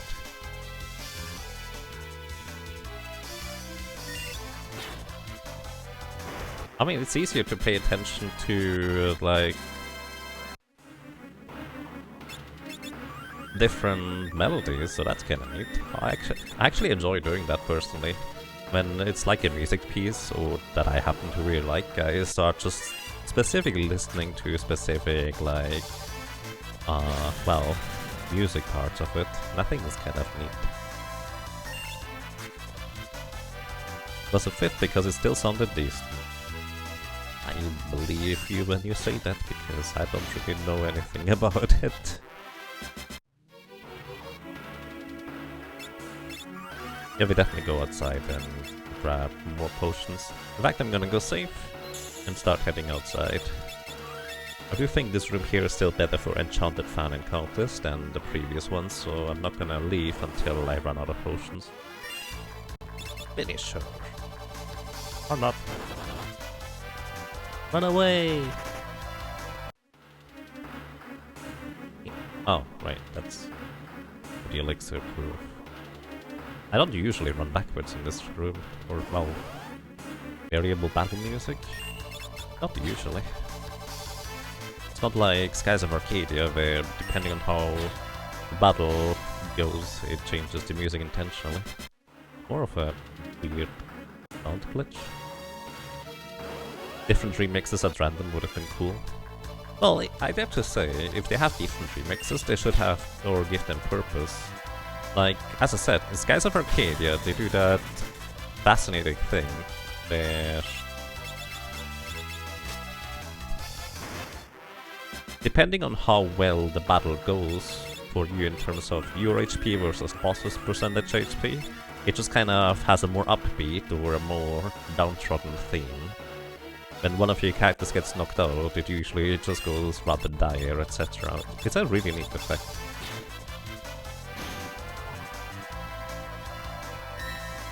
So, if they want to change up the music, I feel like that would be a good opportunity. Then again, you would still keep hearing the same battle music over and over for the most part, or like grinding and such, or even just running through an area.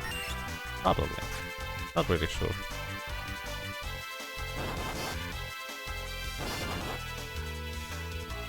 And hey Danebright, we're doing a Broken Solo challenge now? Well, considering we deal 9,999 damage, Wind Elemental, sometimes. Kind of. It's definitely one of the easier ones, to say the least. We have a variety of weapons available, and shields, which is kind of a big deal.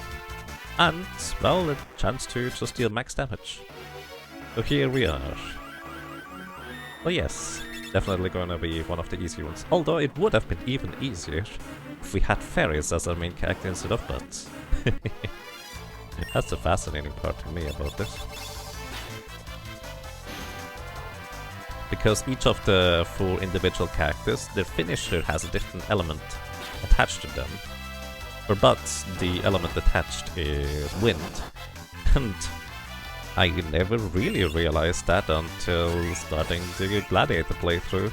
There's a lot of enemies that are either immune or absorb wind as health instead. More than fire, which is not what I expected, because from fire, I could think of 2 enemies right off the bat that would absorb fire damage with Ifrit and Liquid Flame. It turns out they also absorb wind with Biblos and Liquid Flame and more. Plus immunities. It's fascinating. Are the future job abilities for the Gladiator useful? Yes, we are sitting in the back row right now and still deal full damage with melee weapons. That is in fact a feat of the Gladiator's job level 3, where we have long reach, where we deal full damage from and into the back row of enemy encounters with, well, any weapon. Doesn't matter which one we have. It's a passive ability that is just there, but we have to equip it in order for it to take effect. But since we don't really have anything else to equip, it's kind of useful. The first job ability we learned, I think, was Lure. Lure is kind of neat because it allows us to get higher encounter rates for enemies, but at the same time, I would have to replace the long reach ability, so I used it very briefly. In fact, I could have used it for grinding out the wolves. I didn't even think about that. But yeah, it's also quite a unique ability to say the least with the lure.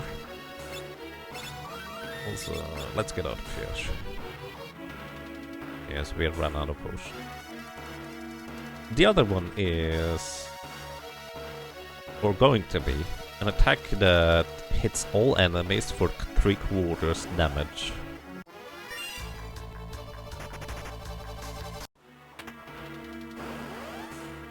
Like regular weapon damage. Then again, the problem is, once again, it's gonna hit all enemies, but I will not have the long reach ability.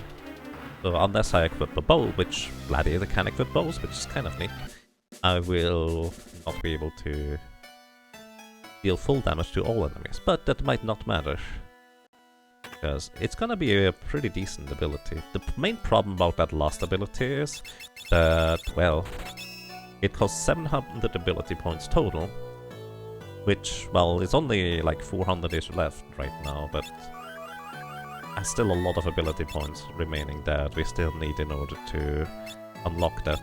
But yeah, they are useful. Not like other classes where it basically doesn't matter.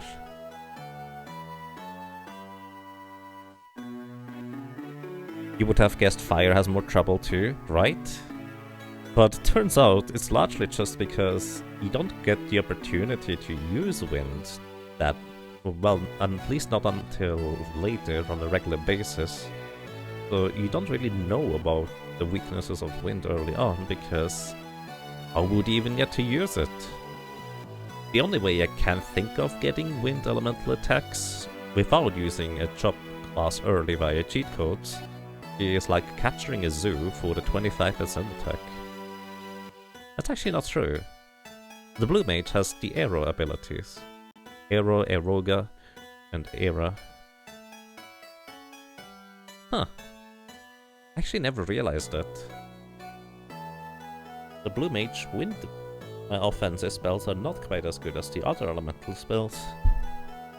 Then again, you have so many other tools as a blue mage. Probably doesn't really matter. Arrow? Kinda? Yeah, arrow is a thing, definitely. Kinda forgot about that almost. And yes, arrow from the Gygas is the earliest option at all, like, there's no earlier one. To my knowledge.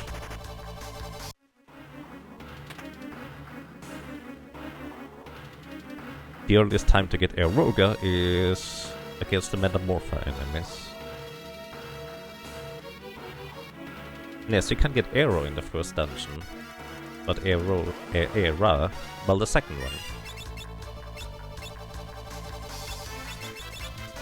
Look, if I say Arrow, Era, Eroga, I'm getting confused. Let's just say Wind 1, 2, and 3. Because, yeah. Yes, you can get Wind 1 in the very first dungeon. You have to backtrack to it, to be fair, but it's relatively easy to do. Plus, you also get Vampire in there, so that's kind of nice. Then, you also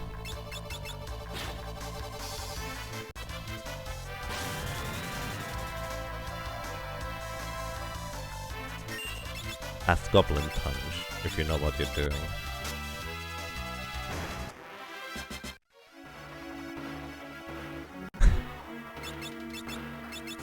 Wow. All this air talk, yes. Wind is what we mean.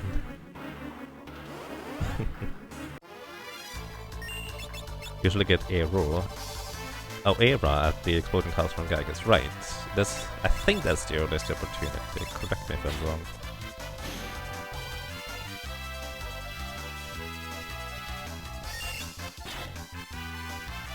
And yes, this thing uses Era. Wind 2.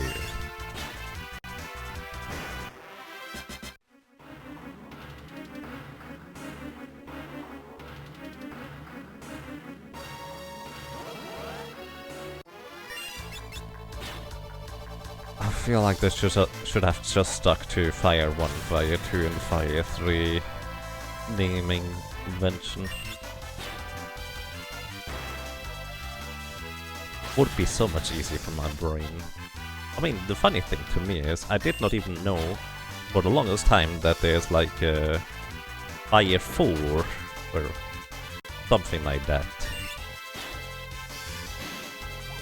thing as well, that apparently is a Ja. So you have Fire, Fira, Firaga, and then Firaja in theory.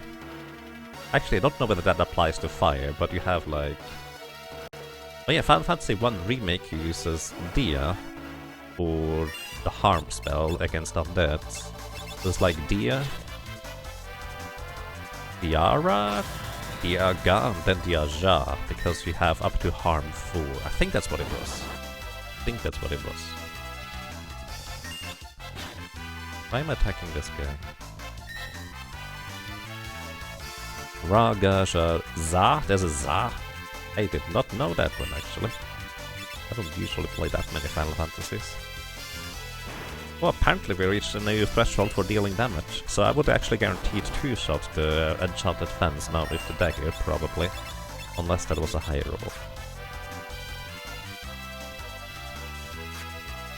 Breeze, Breeza, and Breezaga would have been nice. I mean, Breeze doesn't sound terribly dangerous though, so maybe it was too soft sounding? It's in a modified alphabetical order.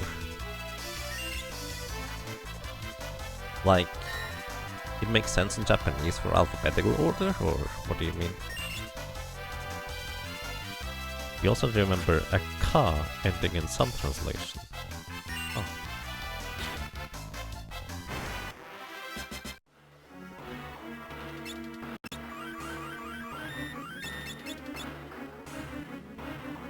And the spell hits for multiple thousands, everything sounds dangerous. I mean, suppose you're not wrong. They're Japanese characters. You're stuck with Pizzaga. Well, that sounds like not too terrible to be stuck with to me.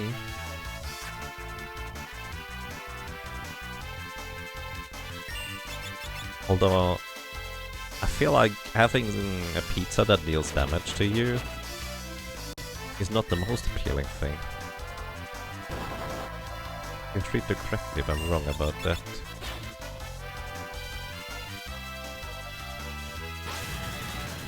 Pizza is nutritionally better for you than a box cereal. Really? I suppose it kinda makes sense. I haven't really thought about it that way though. Also more tasty. Kind of depends on the mood for me personally. Sometimes I would prefer cereal, sometimes I would prefer pizza. Also strongly depends on what's on the pizza. You can have all the mushrooms, I don't want them, thank you.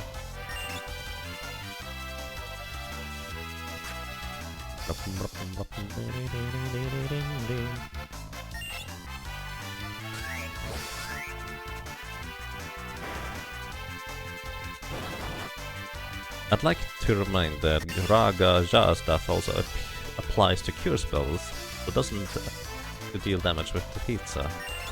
Okay, that's fair.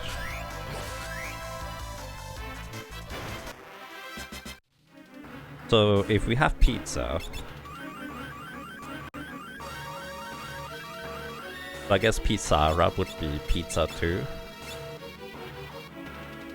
What's the evolution of a higher level pizza? What does that even mean? Like, do you just layer 2 pizzas on top of each other, like a sandwich? Or is it like a regular pizza, then the second one is like a family pizza? What would the third one be then? Deep dish? I have no idea what that means, to be honest. I keep hearing the word deep dish, but I have to admit that I still don't really know what it means. Also, oh yeah, calzone was the thing where basically it's like 2 pizzas. Margarita's the only pizza. Margarita's nice once in a while.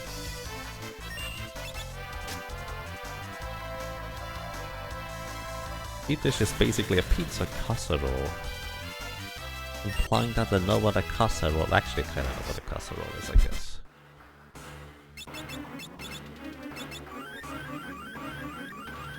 Ofyaga. Ofyagara. Oh. Yaga. I didn't realize what you meant with that until I tried to spell it, or while saying it out loud, Kamaru. Nice. Deep dish is a true pie. Lasagna is with dough instead of noodles. Wait, there's lasagna with noodles?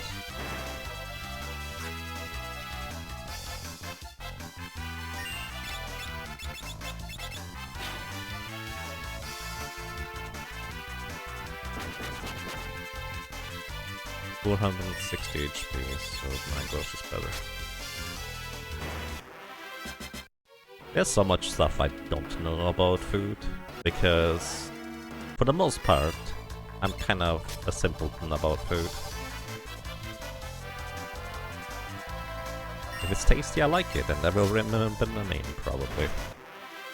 But I'm also not somebody who goes out there and explores what other food types I would like. I'm simple enough that, oh, I like this, I'm gonna order it again. I'm that kind of person. Bring me to a restaurant, I figure out, oh, I really like this order here. I'm just gonna order it again and again and again forever.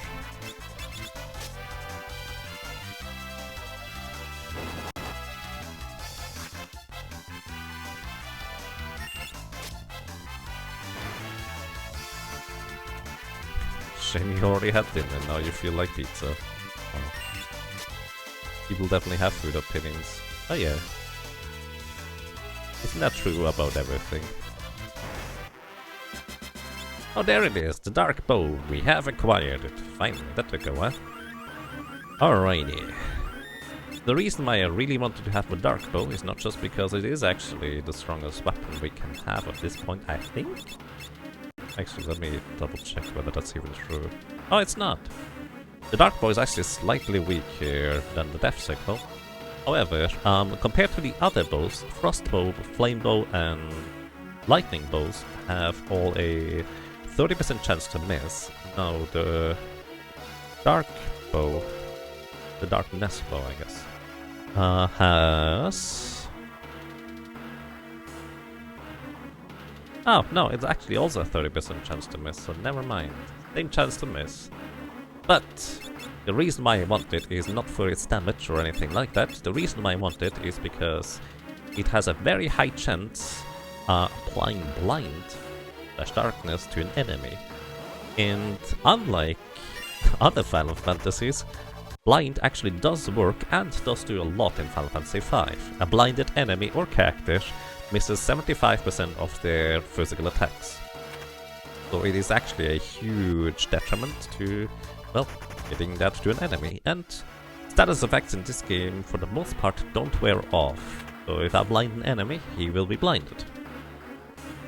Until he is knocked out. Or changes under the hood, I suppose. And the next boss coming up actually can be blinded, and his physical attacks are in fact pretty dangerous. So there's a good reason to try and blind him. Once in a while, but I'll get to that when what I mean with that in just a moment. But yeah, normally when you try to blind an enemy in this game, it is subject to chance to hit and magic evasion of the enemies. So enemies having different amounts of magic evasion and also much higher level than you usually means that the chance to hit a blind attack is really low. But in our case, the chance to hit a blind attack with the darkness bow is actually really high. It's like a 50-50? I don't even know what the chance is. 66%.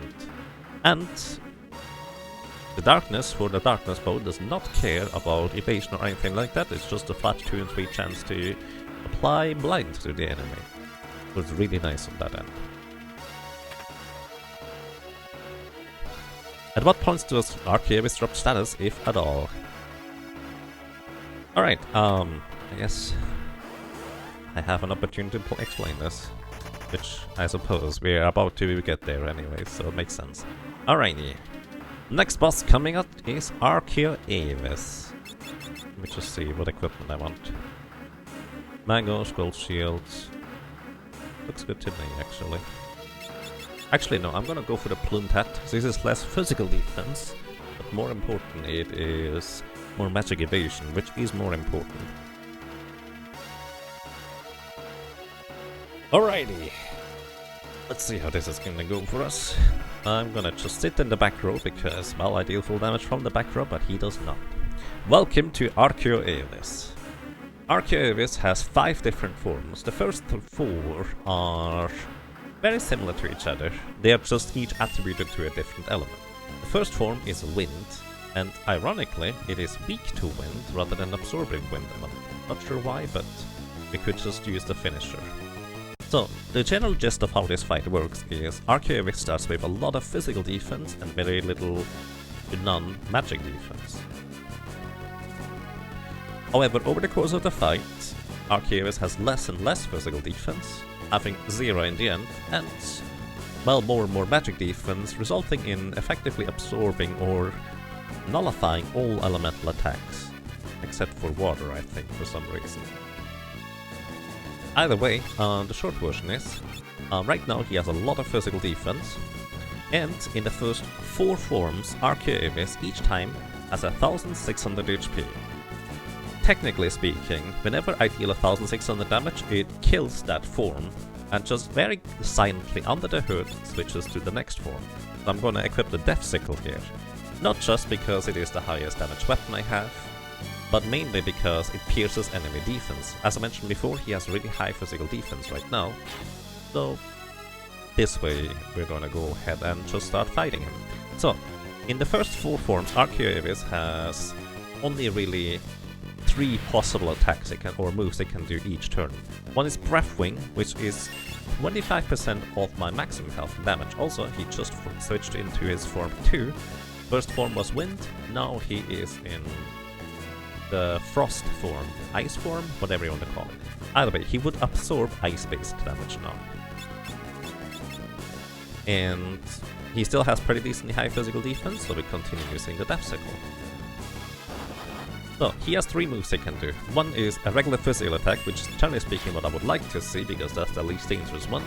Then he has a physical attack that inflicts a status. Depending on which form he is in form 2, that is poison status, well, it can be more or less, well, dangerous, I guess. So, I'm gonna just continue hitting him, 602. He has 156 HP remaining. That's not true. 256. Alright, so he's now in phase 3. So, the further we get into the fight, the more dangerous these physical attacks with added status effects are going to be. So he's no longer going to poison me, so I'm free to remove the poison. Probably should heal up as well. Yeah, I should definitely heal up very soon here. Either way, Antidote. Poison deals 1/16 of my maximum health and damage every tick. So, while it doesn't tick fast and doesn't tick strong, it would add up damage over time, so you kinda wanna get rid of that. So yeah, in form 3, if I'm not mistaken, he would blind me with his physical attack, but with the Magouche and the shield and the Elemental, we have a really good chance of, well, resisting that physical attack anyways. Also, he is now fire, if I'm not mistaken. He's had, yeah, I'm pretty sure he's fire in this form here. Blaze, yep, 25% of my maximum health. The only time he does not do a 25% damage move is actually in his Ice form, where he uses Frost instead, which is exactly 240 damage and inflicts HP leak status. So that would actually be slightly more damage than his other forms in that scenario. Also, you may be wondering, hey, didn't you say you wanted to use the Darkness Bolt to blind him? Yes, but every time I defeat the form, as I said, it effectively kills a form. We are in the final form now, by the way. And I'm gonna switch over to Magouche. It's gonna be more reliable now, since his physical defense isn't that high. So 4 attacks and he is down. Ooh, actually might need more than 4. Definitely need to heal here though.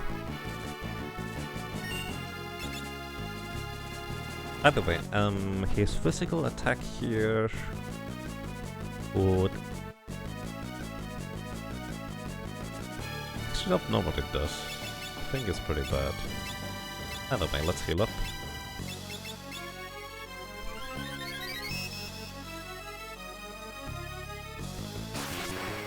Lightning.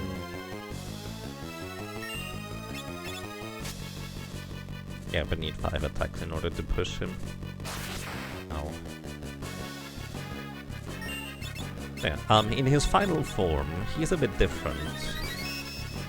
So we'll get to that in just a moment. Claw actually hits me. Paralyzation it is. There we go. I remember it being pretty bad when he hits you with the physical attack status effect. So it's basically like Carl Boss. Not nice. Right, he has 70 HP remaining. And he had to get in another lightning attack. So I do kind of want to be full HP before going into the final phase. By the way, we did get an Ancient Sword. The Ancient Sword is pretty solid in terms of attack power overall. Probably should have used the Ancient Sword to attack him rather than the Magos just now. Either way, it has a 1 in 4 or 1 in 3 chance to proc Hold as a spell on an enemy. Basically, well, giving the enemy's aging status effect, which is really, really good in the Game Boy Advance version. It barely matters in the Super Nintendo version, but in the Game Boy Advance they actually fixed it, where enemies do take the status, or well, the stat changes into account. In the Super Nintendo version they just have fixed modifiers, but in the Game Boy Advance version I think they recalculated. Either way, I have only 2 elixirs. I think we should just press on. Alright, welcome to Phase 4. He has 2500 HP, 0 physical defense, but most importantly, his physical attacks are really devastating by confusing us if they ever hit. So we really don't want to get hit by his physical attacks, which is why I want to blind him here. So on top of having already like 70-ish% chance to block his attacks, I now will also have even better chance for him to miss. Except for that first attack here, it's gonna be a sketch. Right, it blinded him. I forgot that it actually even displays that Maelstrom would put your entire party into critical HP if it hits. Maelstrom is like Tails Crew from Carl Boss as well, which, well, it's just critical HP, but more importantly, it does have a decently high, well, a relatively low chance to hit in comparison. I would guess we have like a 50-50 whether we get hit by Maelstrom or not. Probably slightly worse for us in terms of odds, but it's pretty decent. We didn't get hit, equipped the Gold Shield and the Magos again. Now we are basically as protected as can be against his physical attacks, which Confusion would effectively kill us if he ever hits us. But in his final form here, he has a number of other things he can do as well. Among other things, putting us in critical HP with Maelstrom, he can use all 25% elemental attacks, and he also has Entangle as a spell to try and paralyze us, which would be really, really bad if we get hit by that. Don't have any more high potions, do I? Nope. Yeah, I basically just hope he doesn't hit me. Oh yeah. Miss, thanks to the blindness. 195. Blaze 25%. Thankfully we are slightly faster than he is. So we go ahead and use Elixir. We need only 1000-ish more damage in order to defeat him here. Entangle would be the paralyze, but we were lucky enough to resist it. Once again, that's the reason why I have the Plume Tat equipped. Gives me a slightly higher chance to resist it, and resisted Maelstrom again. Got pretty lucky. So I cannot use the Coral Sword, because it is lightning element and he nullifies all elemental attacks, but the Ancient Sword we got earlier has more attack power than Magos. We needed 475 more damage in order to knock him out. Magos was not guaranteed to do that. But the Ancient Sword, with a little bit more attack power, guaranteed it. Nice.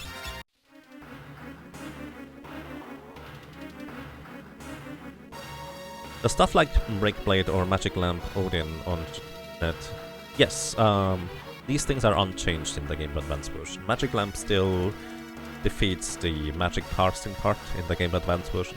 Basically, for the most part, Game Boy Advance is almost like the Super Nintendo version.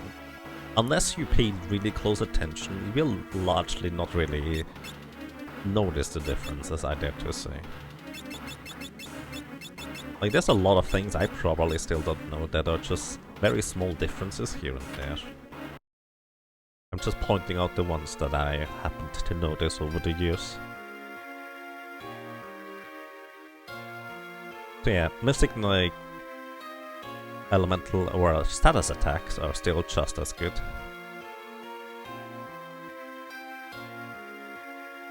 Alrighty, managed to defeat Arceus. Arceus is, for a lot of characters, a gigantic lottery because you don't really have a way to resist paralyzation. If you don't have a shield, the chance to get hit by the status effects of physical attacks is really bad. If you're a mage character, you have to use physical attacks anyways, well, most of the time anyways, in order to defeat the final form of Arceus because your elemental attacks will largely not work. So it is a gigantic dice roll, but for a Gladiator it's not as bad odds to win. I would have guessed that, well, my odds of winning are like 50-50 in the final phase here. Don't really know, but there's always pretty much a chance to lose. I think the only character who didn't really have a chance to lose are Beastmaster and Monk, because you can cut the fight short by counter-attacking or HP leak killing the first forms and skipping the rest.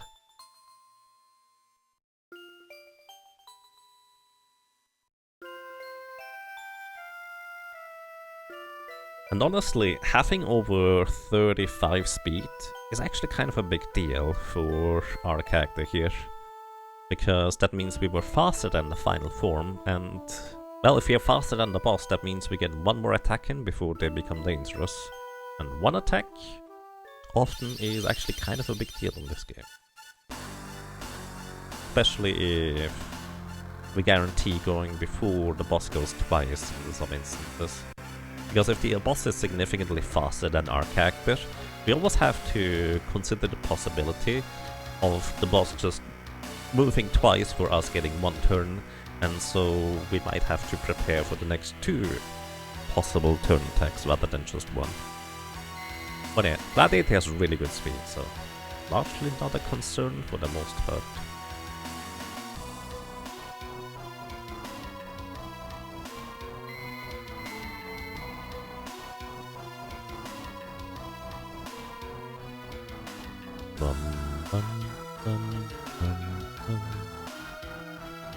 That music is so threatening. It is.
Alrighty. I have to admit I still don't really have a good plan against Puroboros. Maybe I'm just gonna go for the lucky strategy. I'm really not sure. Would be nice if the last ability of the Gladiator was not as expensive to get to.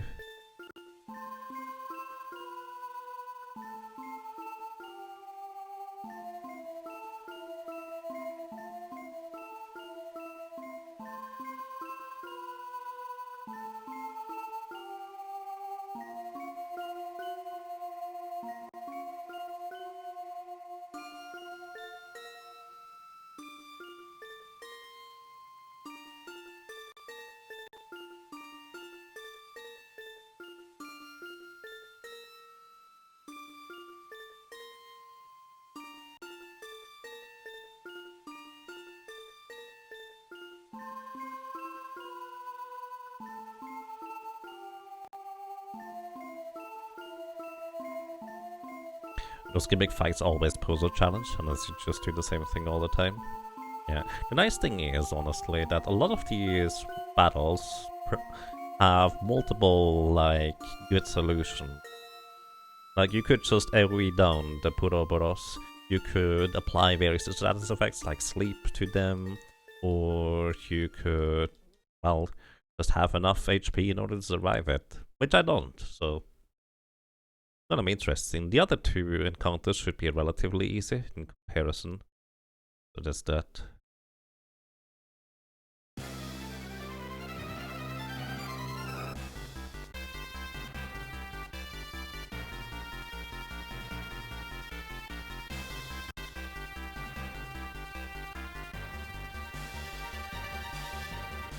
Also, I have one elixir left. That is not gonna be enough. Well, maybe. Probably not. I may want to go ahead and grind out a few more elixirs.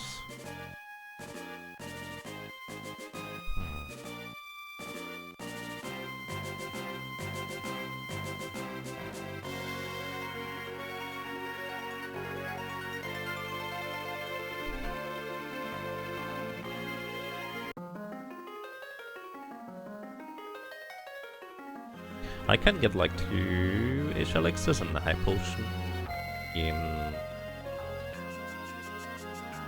the castle over here. But that's about all I can think of.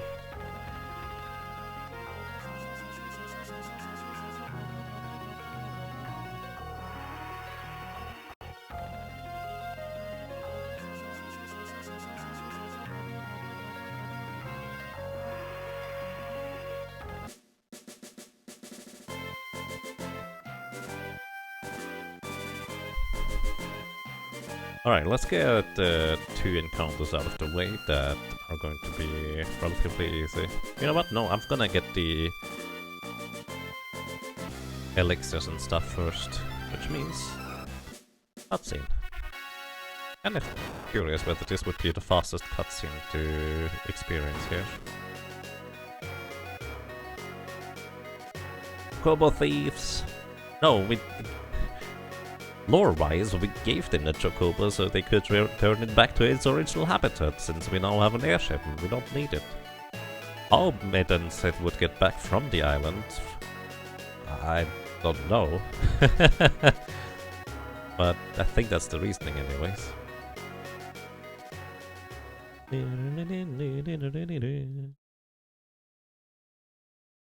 It didn't even ask us for it though.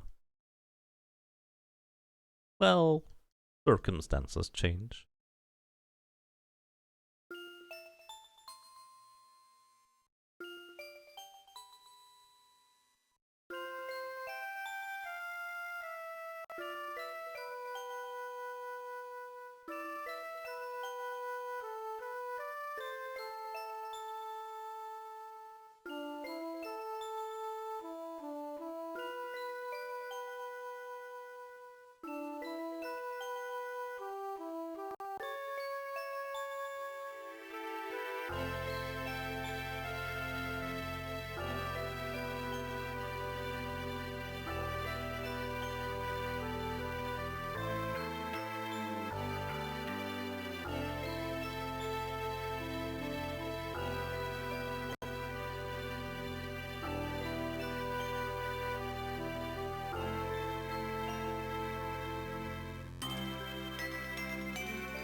cavalry is common.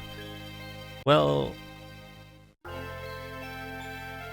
I feel like it would probably be a lot like horses.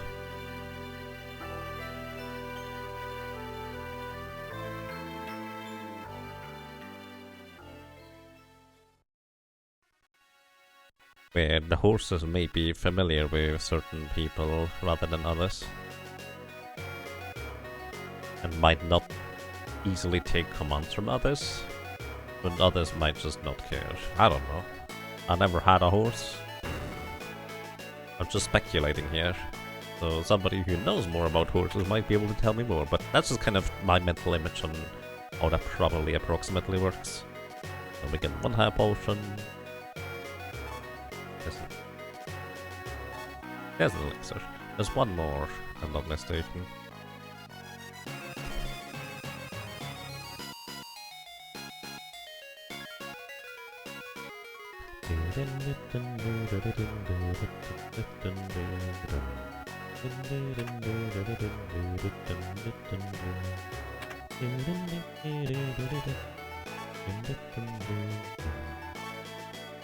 Here's the other elixir, alright. Party so empty without Galuf. Yeah. Definitely a spot is missing. Maybe it's like kind of into unformed Dragon Ball, only pure-hearted people can write that. I don't get the reference, but sounds like unicorns. So.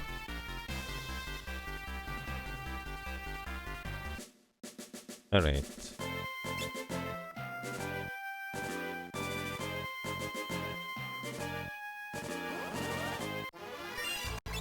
Let's make sure that you guys are gonna go back to nap.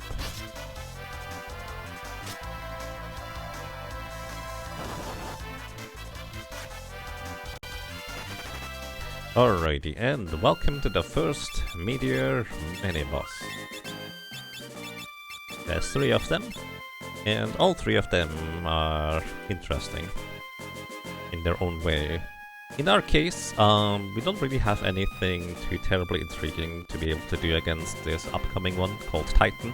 None of our status effects that we have to our weapons can be applied, and well, he's kind of straightforward. He has 2500 HP. 2 out of 3 times on his own turns he is going to do just a regular physical attack. And 1 in 3 times on his second turn, he has a chance to cast Earthshaker, which deals about 400 to 500 damage to your entire party in damage. Which is kind of a problem because he uses that twice and dead. And don't want to use a high potion or elixir for this. So I will probably just go for the finisher instead, honestly. But the thing is, when you fight Titan, he will always counter with Earthshaker as his final move. So he has 2500 HP, and he will just cast Earthshaker as a counter attack when you kill him. So basically, I just used the finisher move to save myself some elixirs, but beyond that, he would not be a terribly difficult boss. You just heal up as soon as he hits you with Earthshaker, make sure you have more than 500 HP when you kill him, and that's it. Kinda straightforward.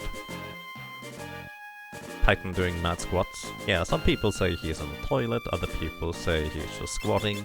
Maybe it's both, who knows? I'm not judging, he's level 1. Like, he's actually level 1 in the game. But he might just have been born out of the stone through some magics or I don't know. Stuff. Either way, welcome to the next boss here. This is Chimera Brain, who has 3300 HP. However, importantly, this guy here is actually susceptible to a number of interesting status effects we can apply. Among them are instant death, blind, as well as old. So you might be able to tell that, well, just killing him is probably the most efficient way to go. And that's true, but that wouldn't be that much fun. So I like to always try and apply the old status effect on enemies, just because, especially in the Game Boy Advance version, that's kind of fun, in my opinion. Again, just straight up killing him with the Doom Axe would be most certainly the most efficient way, but there's no fun in that. We'll just use the finish. There we go. Ult successfully landed. Now he's gonna be slower and slower and slower, and his physical damage is gonna be pitiful enough that I really don't need to worry about blinding him either. So... yeah, I guess we just knock him out now. I mean, he's also not immune to wind, so I could just use the finisher if I wanted to. Wow. That poor Manticore really did not get lucky at all. Alrighty, but this is just part of the entire deal, because now the last mini-boss is actually a problem. The last mini-boss is Puroboros, and Puroboros, there are 6 of them. Each one of them has 1500 HP. They are relatively slow as enemies, and in the first 2 turns they do nothing. However, in their 3rd turn, they have a 1 in 3 chance to explode. Explode means they deal damage equivalent to however much HP they still have remaining. They start with, well, 1500 HP, each one of them. So it's going to be pretty awkward to try and deal with these guys. Let's see. That's fine. Because there's 6 of them, and at most I'm gonna be able to knock out like 2 in the first turn. There's basically... I get to attack 3 times, so 3 of them have a 1 in 3 chance to just explode on me, and because I'd have less than 1500 HP, they might just straight up kill me. We could just get lucky that they don't do it, and I honestly don't really have a better plan for it right now. I might just go for that. They are susceptible to numerous status effects that include old, blind, deaf, sleep, poison. So yeah, they can be knocked out in a number of ways. I could also just straight up kill them with the finisher.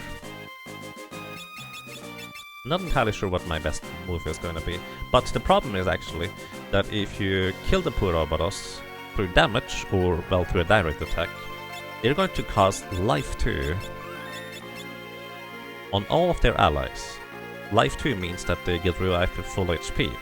So after we kill the first one, well, the rest of them are just gonna revive with full HP if we kill them directly. So the strategy is gonna be kind of try and figure out how to deal just under 1500 damage and then let them explode, rather than doing anything else. I'm honestly not sure on how I'm gonna accomplish that. So... let's actually start with the Ancient Sword and try and use a finisher. Alright, Elemental Attack is gonna kill this guy. Arise. Well, I guess it's called Arise in this version. So now... we could blind them, but their physical attack is not really much of a concern, if I'm honest. Well, it kind of is, technically. But let's just go, I guess. 672 in the bottom right. Which means I would survive that guy exploding, but only that guy exploding. And on this guy here, 644, I would survive that guy exploding. However, 4 of them I don't survive. 3 of them actually. I think. Well, I'm still alive after their first explosion cycle. That actually works out pretty well for me, I think.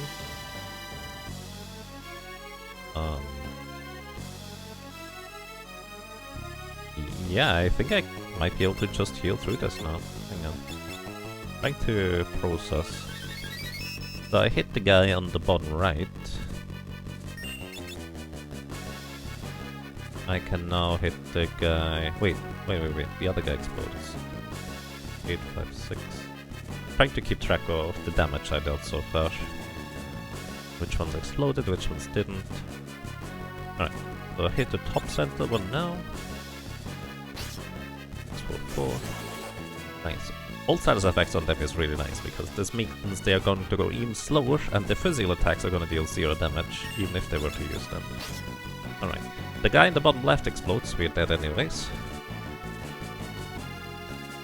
Oh, I get an additional turn.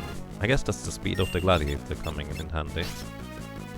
Okay, as long as only one of them explodes, we have... actually that's too much damage, I will not survive an explosion. Okay, is it better for me to hit them? Let's see... The top right one, it has 856 HP remaining. All of them have over 800 HP remaining. What? I killed him? Oh, that's not good. That's not good at all. I didn't think I must have hit the other guy.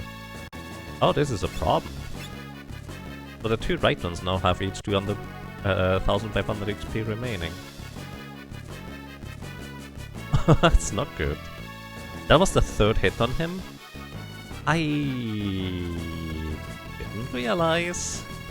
That means one of the other guys I haven't hit yet. Probably the bottom center one. I guess. This is not good at all. Oh no, exactly. So the main problem I have right now actually is I do not survive any of these guys exploding unless I will heal myself right here. Which I should do. Using my only high potion right here. I have two, I guess. Bottom center is at full. Okay, I did that completely wrong then.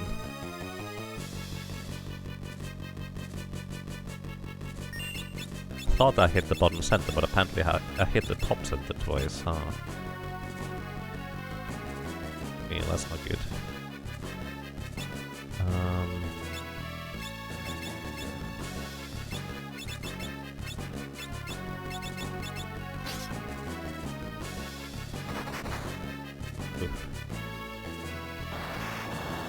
Destruct 828. If anybody hits me or explodes, I'm dead. Unless they're ulted. That's convenient. Still alive. Alright.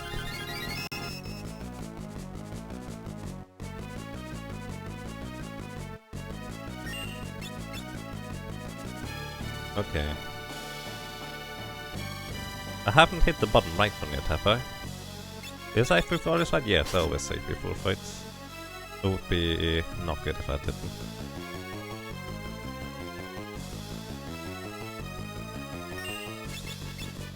Oh, that was only one hit. Okay, yeah, alright. Guy on the bottom right has 226 HP remaining. I think you're the fastest one at this point. And now you're not anymore. Self-destruct's 828 damage. No, that's too much damage. That almost worked.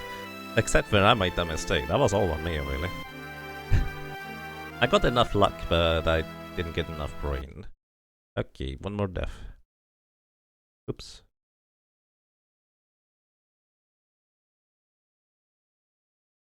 Make sure I update my statistics real quick. Didn't do that until now, I think, with a Gladiator. Alright. 0.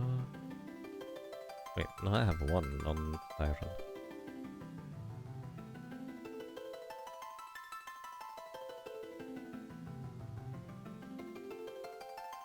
Sandworm, Cray Claw, Adam and Timmy.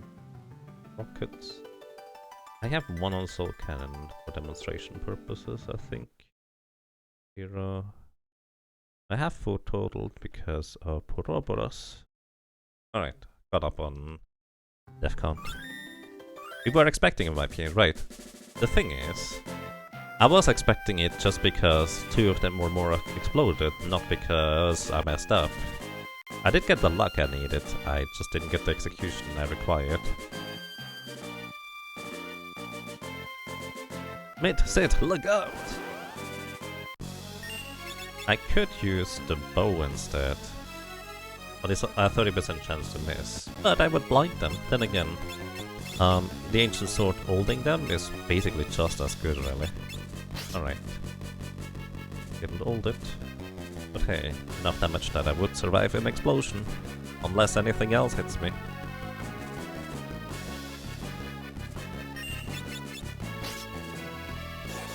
Okay, that is holded too. That's good. Oh, I say 2, but I didn't hold it yet.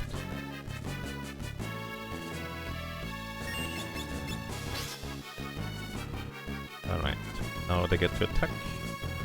Alright, I technically survived that one, but nothing else. Literally not. Well, I mean, I suppose I survived that attack with 1 HP. But, well, the other side didn't. Pretty unlucky to not block these attacks, though.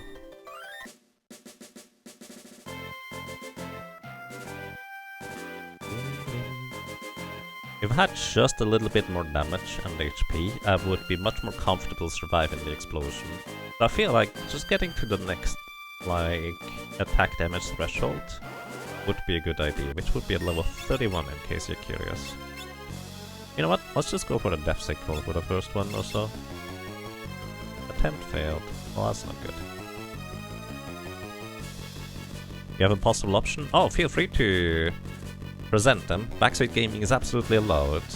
Basically, I'm playing these challenge runs with effectively as much information as I can. I'm not the first one to do the solo character challenge runs, so I like to use all information I can, and maybe sometimes I come up with clever new strategies that other people have not implemented so far.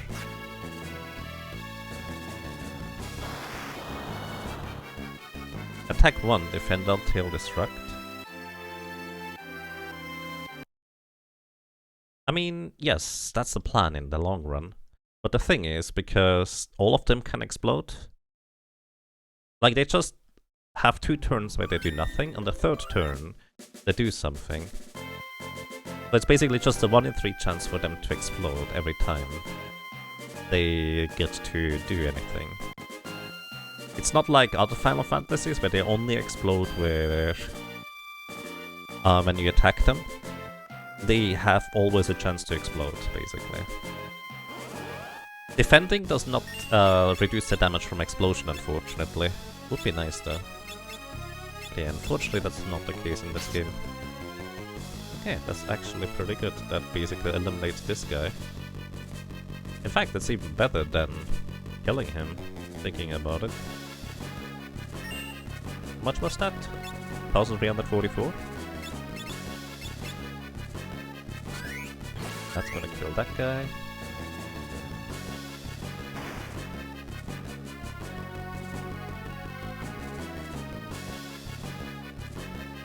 Actually, 2 of them are now entirely neutralized, basically.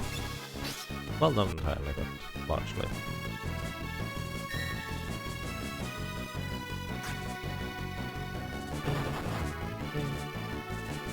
And we're dead.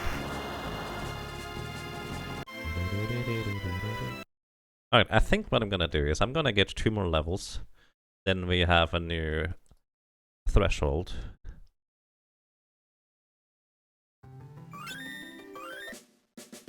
For damage. That is probably gonna help. Actually, let me double check that I'm incorrect about that. I'm calculating for access. Let's go swords. Alright. Still the same deal. Actually, hang on. If I had 1 more strength. Nope, still didn't need level 31, so it doesn't matter. Okay, so let's go, I suppose.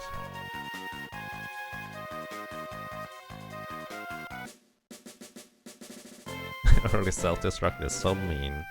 Yep, that's just what a lot of solo characters have to deal with. If they have no way to deal any AoE damage, that's just how it works.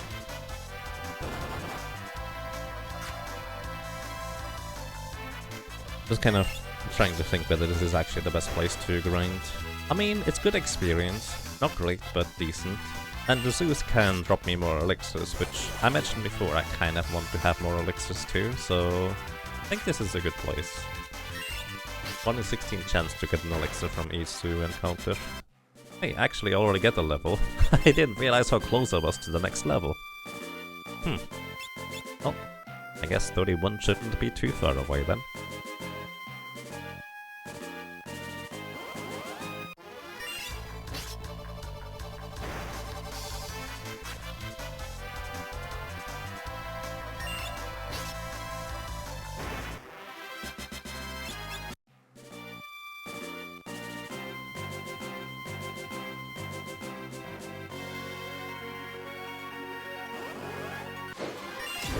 Wow, what's up with that? I don't like when browser automatically plays stuff, especially not with sound.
Probably could use a mangosh instead.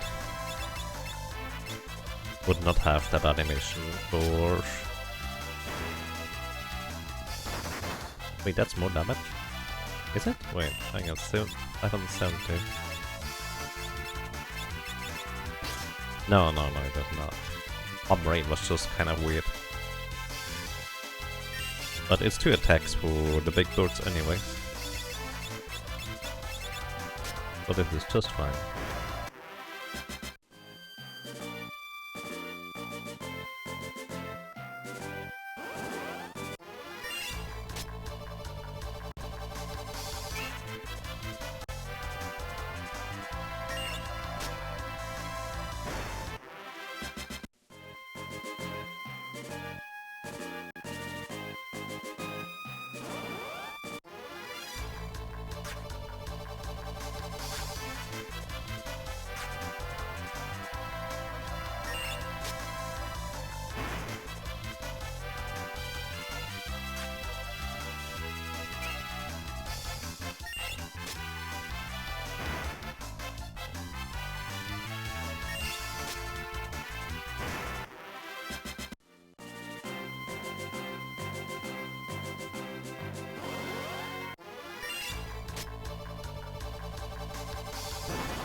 Camera Cat, thank you.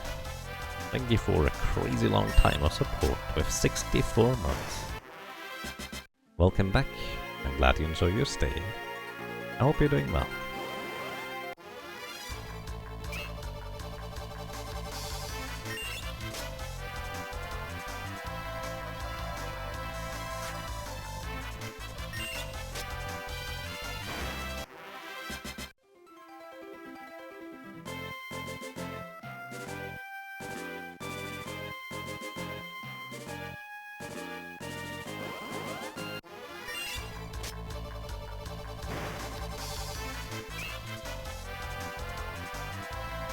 I'm doing quite alright, thank you. I hope so do you. How's the Gladiator session so far? Quite alright, I would say. We've managed to defeat Archaea's first try. We even technically defeated Soul Cannon first try. Well, the first real try anyways. Now we're just basically getting one more level for the Puroboros, because it's gonna be pretty luck-based anyways, whether we're gonna be able to defeat them.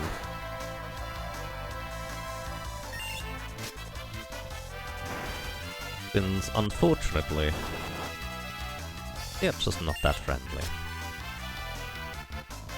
And give it a good luck.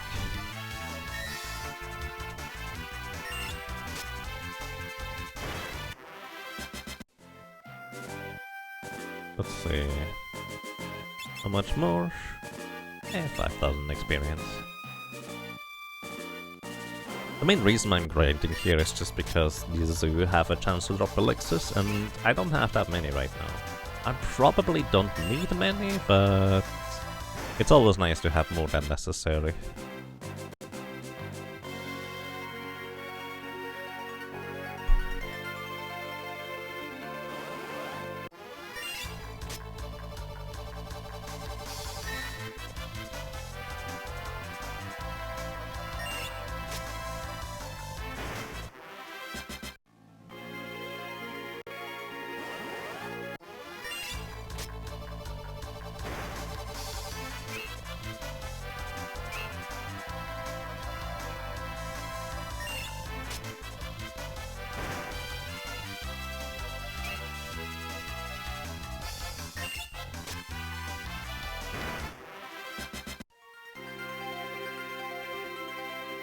So many people just waiting to say frogs. Yeah, why you put them in there? Frogs are friends, not food. Let's put some pizza into a food box, because why not?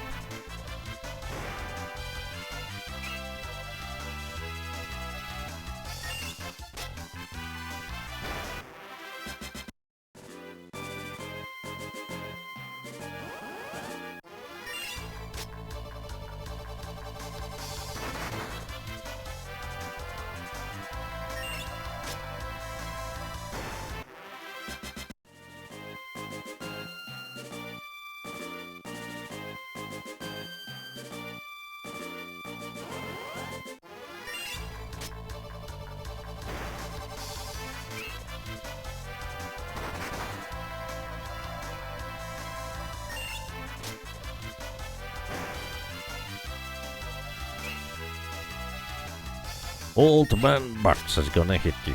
Pretty hard anyways. Well, until he's even older than that.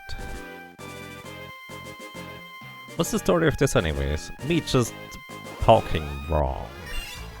Sometimes I think of two things and say the middle of it, which I think you tend to call a Freudscher Versprecher. Or something like that.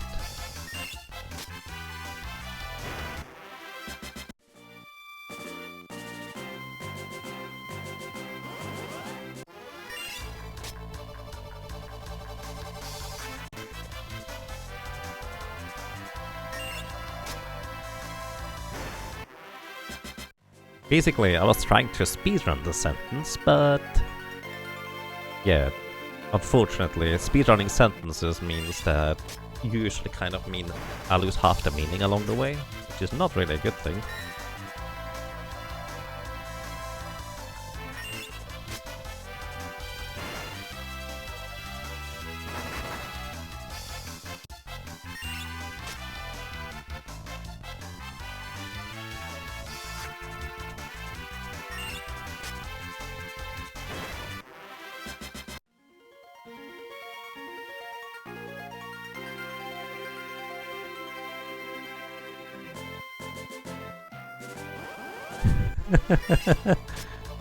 Yeah, stuff like that.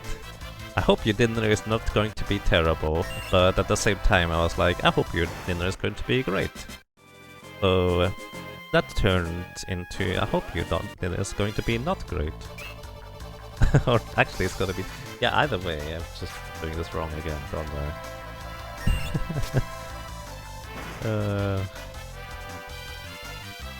I'm not mean-spirited. Well, no, I'm not.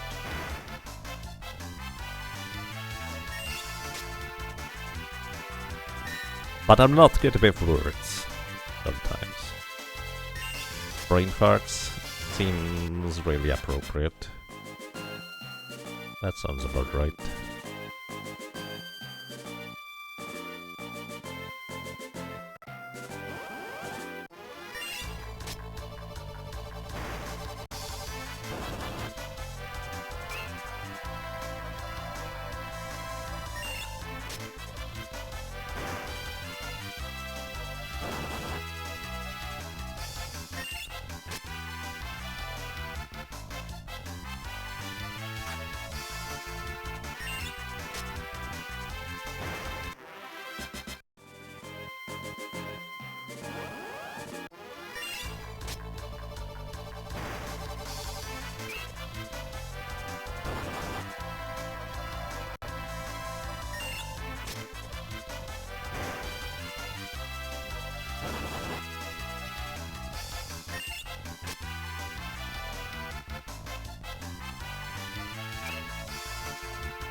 I think that's my level. Level 31, there it is. Alrighty. Level 31 means I will deal a bit more damage with my physical attacks, which is hopefully just going to be enough, in conjunction with the slightly higher maximum HP now, that we will be able to defeat the Ouroboros more efficiently. I think these two levels are gonna actually make a pretty big difference. We still need to get lucky that the full HP ones don't explode, but at least I think we don't need to have as much luck anymore for the ones I already have it to explode. Like, we have a little... well, we have a fair bit more leeway on those now. Alrighty. Let's see. I am not using the finisher for these, I wonder. Because initially finisher slash critical hit would be the way to go, although it is more luck based, I guess. Nice. Perfect. Again, one more hit.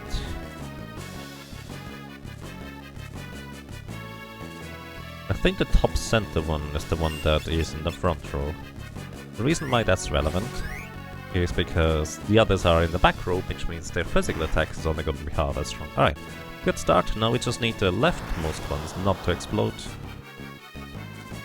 Ah, like that. Good try. We got good damage in, but not quite good enough.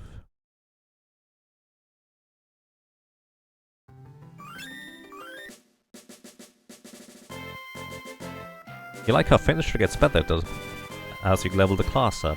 Actually, I disagree. It gets worse in some instances, Kamaru. Sorry, it's just very specifically for Soul Cannon. The critical hit was what you wanted. But, well, in theory, if you were to go for the lucky strategy. But yes, you're definitely correct on the baseline. Finish. Ooh, nice start. Thing has 180 HP remaining.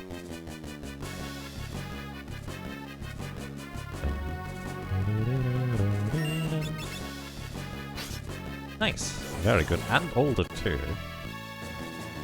That's almost too good of a start to not just do regular physical attacks from here on out. In fact, that's exactly what I'm gonna do. That way, I guarantee one more that is gonna be relatively harmless. Right. You're fine. That's fine. That's alright. And we're dead. That phase. Was a good start. Very good start. Didn't quite work out though. As far as you know, it's the only mechanic that levels up with job class other than magic applied to other jobs. Yeah, that sounds about right.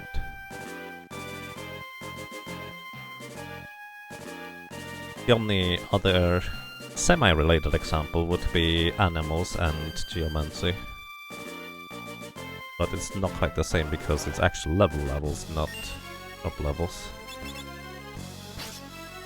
Finisher. Puruder. How do you pronounce that? Puruboros? Puruboros? Sure, works for me. Very rude indeed.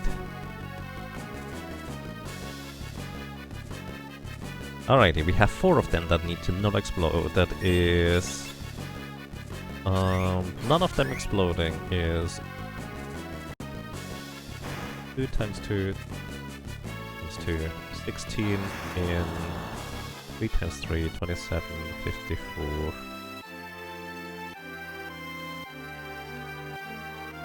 Pretty high chance to actually get exploded upon by 4 separate Puroboros. Let's see. 2, 3. So for 3 of them, we only have a 30%. So assuming 3 of them cannot explode, that is a 30% chance that we survive. For 4, it is only a 20-ish% chance to survive. Why am I saving again? But, yep. But is called but. Very accurate.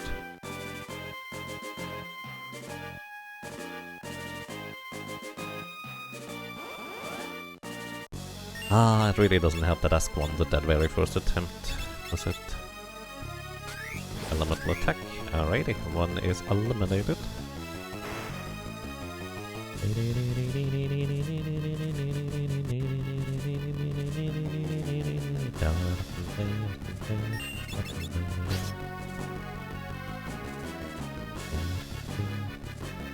I think bottom center is now also in the front row because I killed the front row guy. Which actually means I should start with top center now. Anyway, nice, he's ulted. Alright, we survived that one, but we don't survive anything else. Well, any explosion that is. So we need to... Well, basically only had a 40%... We only had a 20% chance to survive after that guy already exploded. Because even if the guy exploded that we already hit, we wouldn't know to survive that.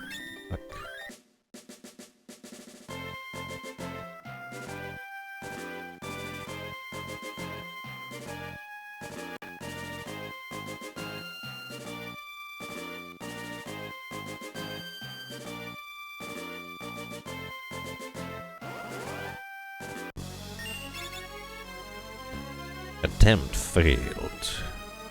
Uh-oh. Kind of brings back memories of the dancer. Except the dancer even had way more levels and less HP still. Well, we need to survive 5 of them not exploding, which means that is only a 13.2-ish% chance for them to not explode. Not terribly good odds. And there we go. Good boom.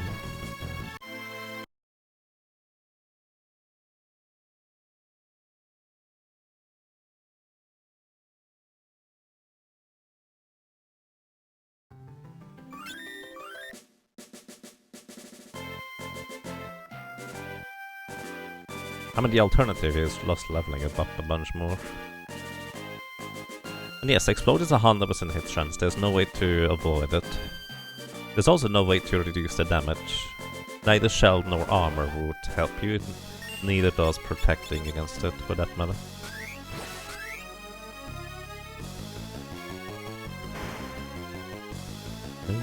Or actually, well, defending doesn't do anything, is what I meant to say. Kind of fixed damage, so to speak.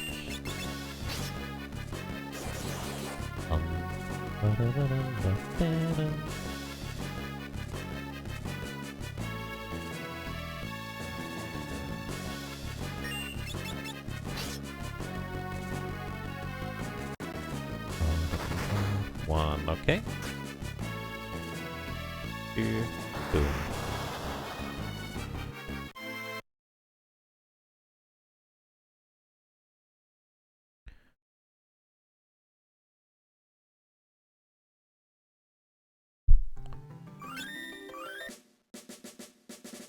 And yes, finisher can just one-shot them, but the problem is it's just gonna be one of them.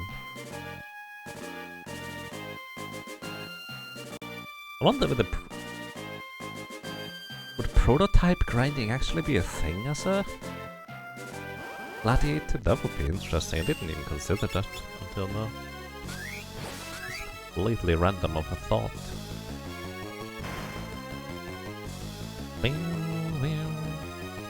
You know what, if I get the first one, I don't want to risk killing another one and reviving the first one. So let's just do a regular attack.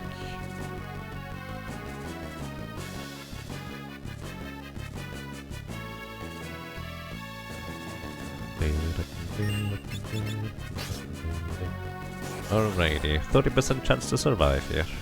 That's actually not true, it's slightly less than that, because if both of the bottom right ones explode, I'm still not gonna survive.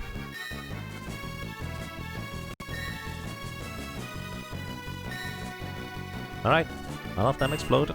Good start. Have to heal up here. Did I get the elixir along the way? I did not even notice. Alright. Bottom center Explodoboid. 825 done. Over this one. And this is going to be one that we won't be able to hit before the actually, I might be fast enough to hit both of them here. Okay, that guy's ulted too. We have now two of them ulted. Top left and bottom right. Alright, actually I get to attack before. So now we just need to have not two of them explode at the same time. Well, 20% chance, 30% chance to survive from here. Alright, let's see. Bottom center has the wrong amount of HP. Actually, that's not true. 810 HP remaining. I do not survive healing with a high potion. I'll use an elixir here. Alright, good. Now, top left was ulted. Let me hit this guy first. 705, alright, he has 75 HP remaining. As long as I have 75 HP or more, I will survive. His explosion, I hit this guy. This guy has 150 HP remaining. And now for the bottom right one, as long as I hit, and don't kill him accidentally. Alright, he has 90 HP remaining. The only guy that actually... No, actually all of them got ulted. So I can literally just wait and win until they explode. That guy is gonna be 150 damage. Alrighty, we got him. We got him.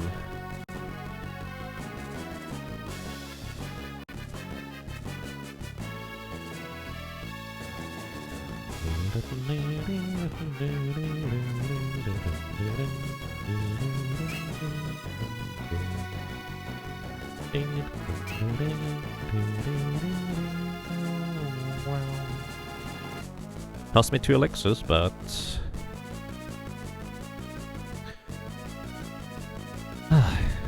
nice. We will play the waiting game, indeed. You only have a 1 in 3 chance to explode every third turn. But hey, sometimes you get not to wait that long. Nice. Got it. Okay. Gonna stock up on potions. And we have 2 elixirs remaining and I think 2 high potions. That should be sufficient for the beginning, so I feel like we're gonna be fine.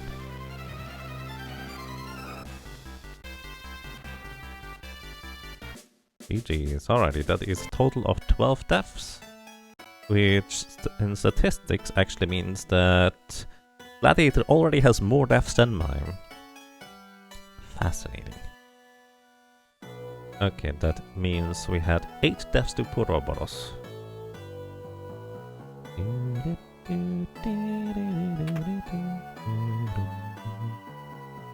And he tested prototype, you're curious? Sure, why not? Prototype will, as usual, have the same problem where it has a decent chance to straight up kill us.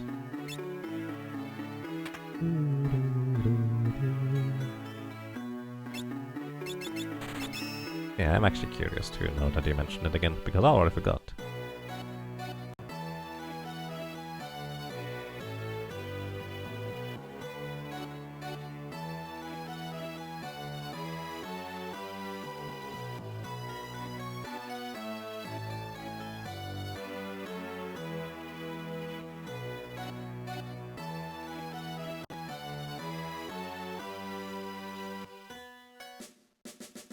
Alrighty, so we're gonna briefly test the prototype thing here. So, on the island, just southwest of this island here, there is a very specific type of enemy. By the way, this is not the only island they appear in, but this is just the one I know where they do. There's a very specific kind of enemy called prototype. Prototypes have 5000 HP and decently high resistance against basically anything. I don't know whether they absorb wind or not, but I'm actually kind of curious whether I will be able to defeat them. Missile, 75% of my current health and damage. So it didn't instantly kill me yet. It's surprising. That's the elemental attack. Okay, we can actually defeat them, and they're 2000 experience each. And guaranteed drop of a dark matter, so this actually... Well, it would probably kill you frequently, and you would need to save after every single encounter, but it works. Not as comfy as the other place, but it works.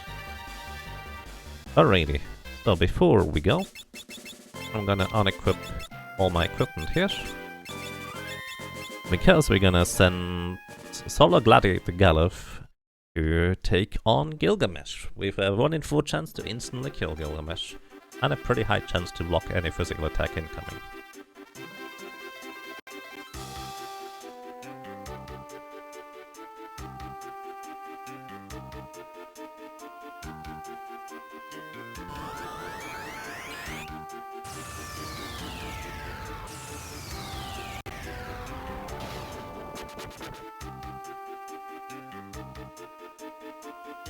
Just a nice piece of trivia, since normally you would not have a gladiator here. It's true. You don't get to fight prototypes anymore on the overworld World 3, do you? I think the only time you could technically fight a prototype is the chest in the island shrine, where it's a 50-50 whether you get the prototype or whether you get the machine head enemy. Actually, I don't know whether it's a 50-50. I have no idea what the odds are.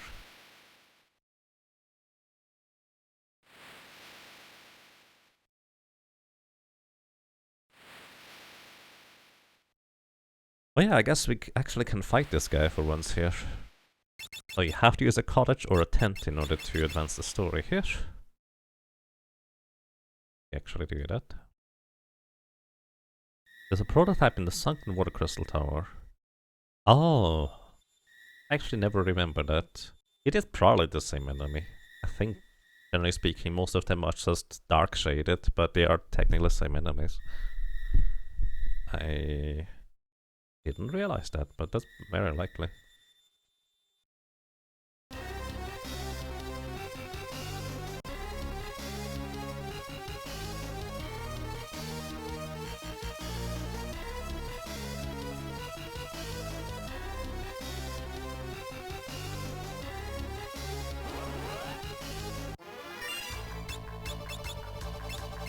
Oh yeah, let's see.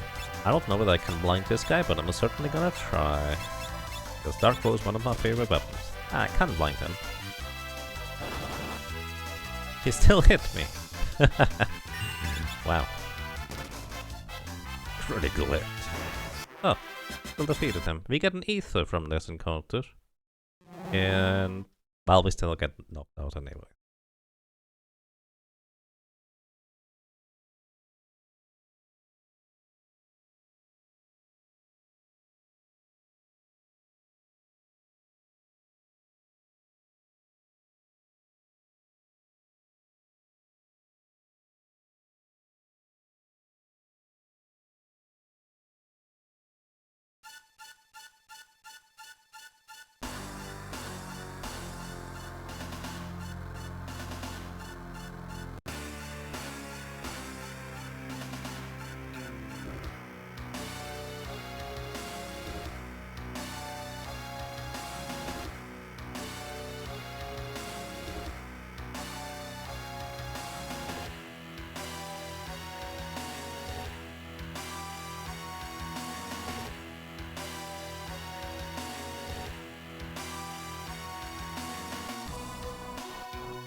Insect staff. Yep. He's a big meanie. That's also why we try to stop him.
Alrighty, so I have no idea whether this is even going to work, but in my solo character challenge runs, what I like to do, if it is a reasonable opportunity, I like to choose Galuf as a level 1 solo character of that job and try to defeat X-Step with it. Some of them, well, I managed to do. Others don't really have a reasonable way of functioning. This one here technically does, but I have absolutely no idea. Also unequipping stuff, so I'm not as slow. I have absolutely no idea whether Galuf can even execute or use the finisher. He does not have a sprite for a Gladiator, because normally he is gone before you get that job class in the first place. So I have no idea whether this is going to work, whether it's going to crash the game, or what's going to happen. Let's see. Well, we don't have a sprite for once, so that's interesting. Then again, not different than the previous one, to be fair. I was just curious whether the finisher even works. Hello! Finisher. Attempt failed. We have a 4 in 16 chance to work. We do have, however, a pretty high evasion rate, so we should get a few attempts in here. Here you would normally need to deal about 1,500 damage to this guy, and yes, it does count as a death. In order for you to, well, move on, so to speak. So, a level 1 character usually has a bit of trouble dealing that much damage.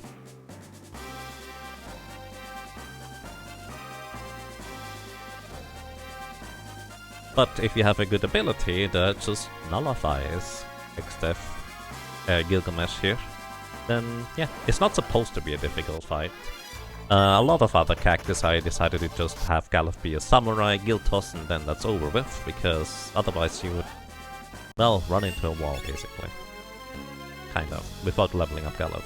Then again, if you want to level up Galuf in order to have another solo character for these opportunities, nothing wrong with that either. I did that actually with the White Mage. I had Ferris as the main White Mage and then Galuf / Kara as the secondary. Yeah, no sprite was to be expected, that is true.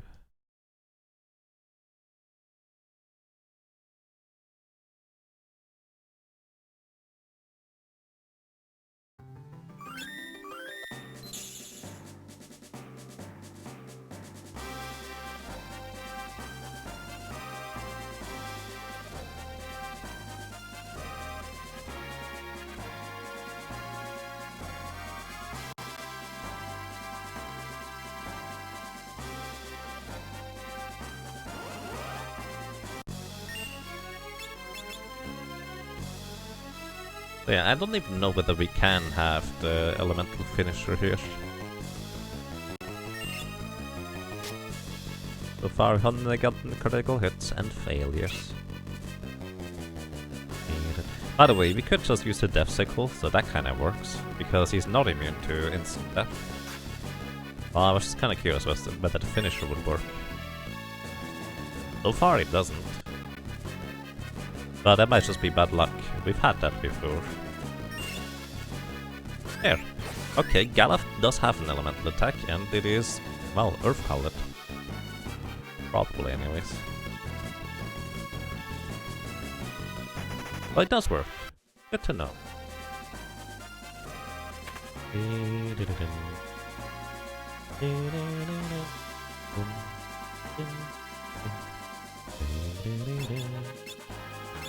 Alrighty, Galuf. Gonna be back to being a freelancer.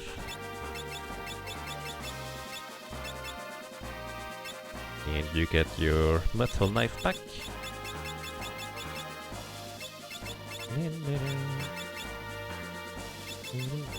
And Butts gets his equipment back. Ancient sword. You know what? Actually, that was quite fine. Good start. Gold armor. I'd rather have an ancient suit for slightly more speed. Gold armor rarely really makes a difference in terms of taking damage. That is noteworthy as much as being slightly faster is probably more useful. I say probably because I don't really know. It's kind of my general idea. Also, of course, everybody has to make sure they nap. You do have the metal knife now, that's good.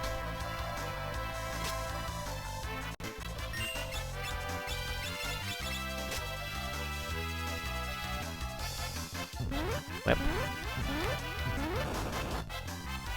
Hope it's not worldwide this web, otherwise that would be a lot of sticky business. Either way, as usual, I like to point out this little scene here where we're trying to sneak by the cage. You basically use the cactus animation for being, well, on the ground. So if you put a different character in the front, we have Lena using her best Luigi from Smash Bros. Impression with the left B, thankfully no misfire. Or we could have Ferris do her best Sonic impression, where he just rolls up in a ball and apparently rolls around or something like that. Or we could have Galuf do his crab walk. I don't know. Just go with it.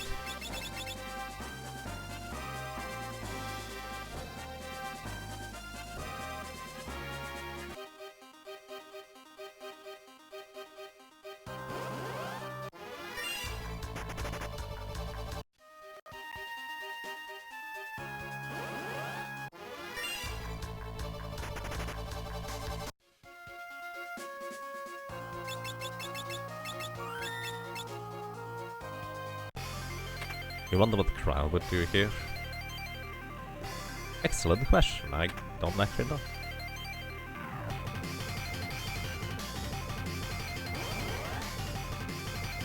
Probably the same sprites as she has when on the floor during the 3 plays.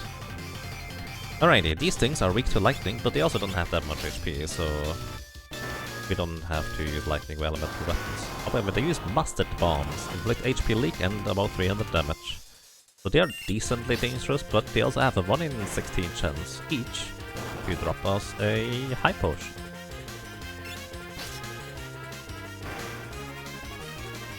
Hey, we got a high potion. That's nice of you.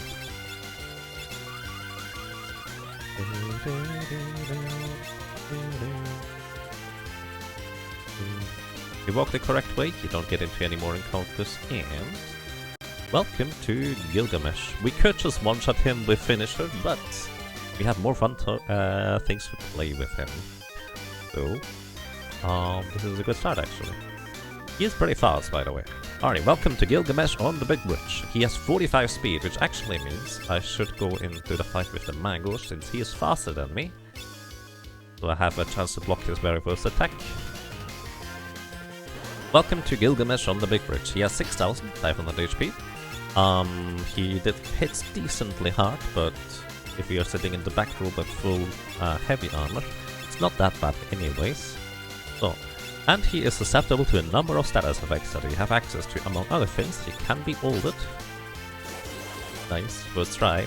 And probably Gilgamesh here is one of the biggest examples of the ult status effect actually reducing the enemy's physical damage as well as magic power in the Game Boy Advance version, whereas in the Super Nintendo version, well, it's just reducing his speed. That's it. He still deals the same damage, but here he's going to basically deal no more damage with his physical attacks. Alternatively, what I could do is I could go ahead and use my not so great inventory skills to bring up the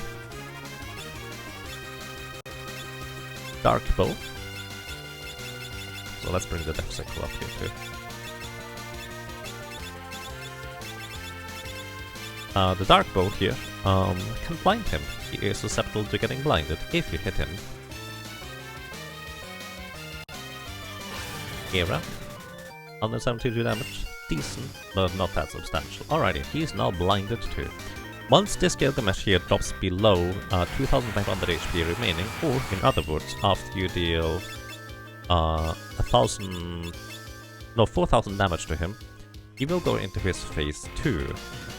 In his phase transition, what he will do is he casts haste on himself, shell, armor, and will do a jump. So basically he takes 4 action in a row.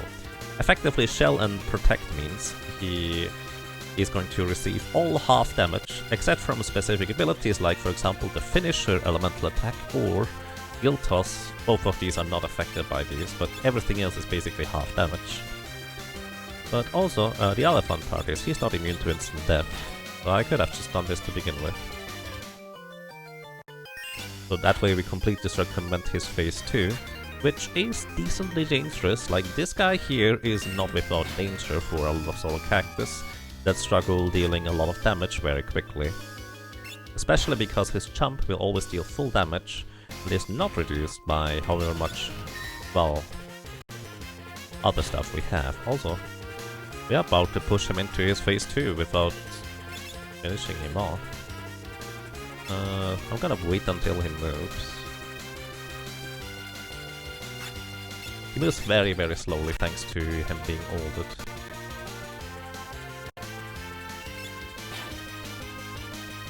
Alrighty. He is going to go into his phase 2 anyways. Which means now our Death Sickle actually also has only half the chance to hit. And haste means that despite him being slowed by a tremendous amount, he's actually going to go decently fast now anyways, and especially if he jumps twice, I'm dead here actually. Like that. This is why you try to kill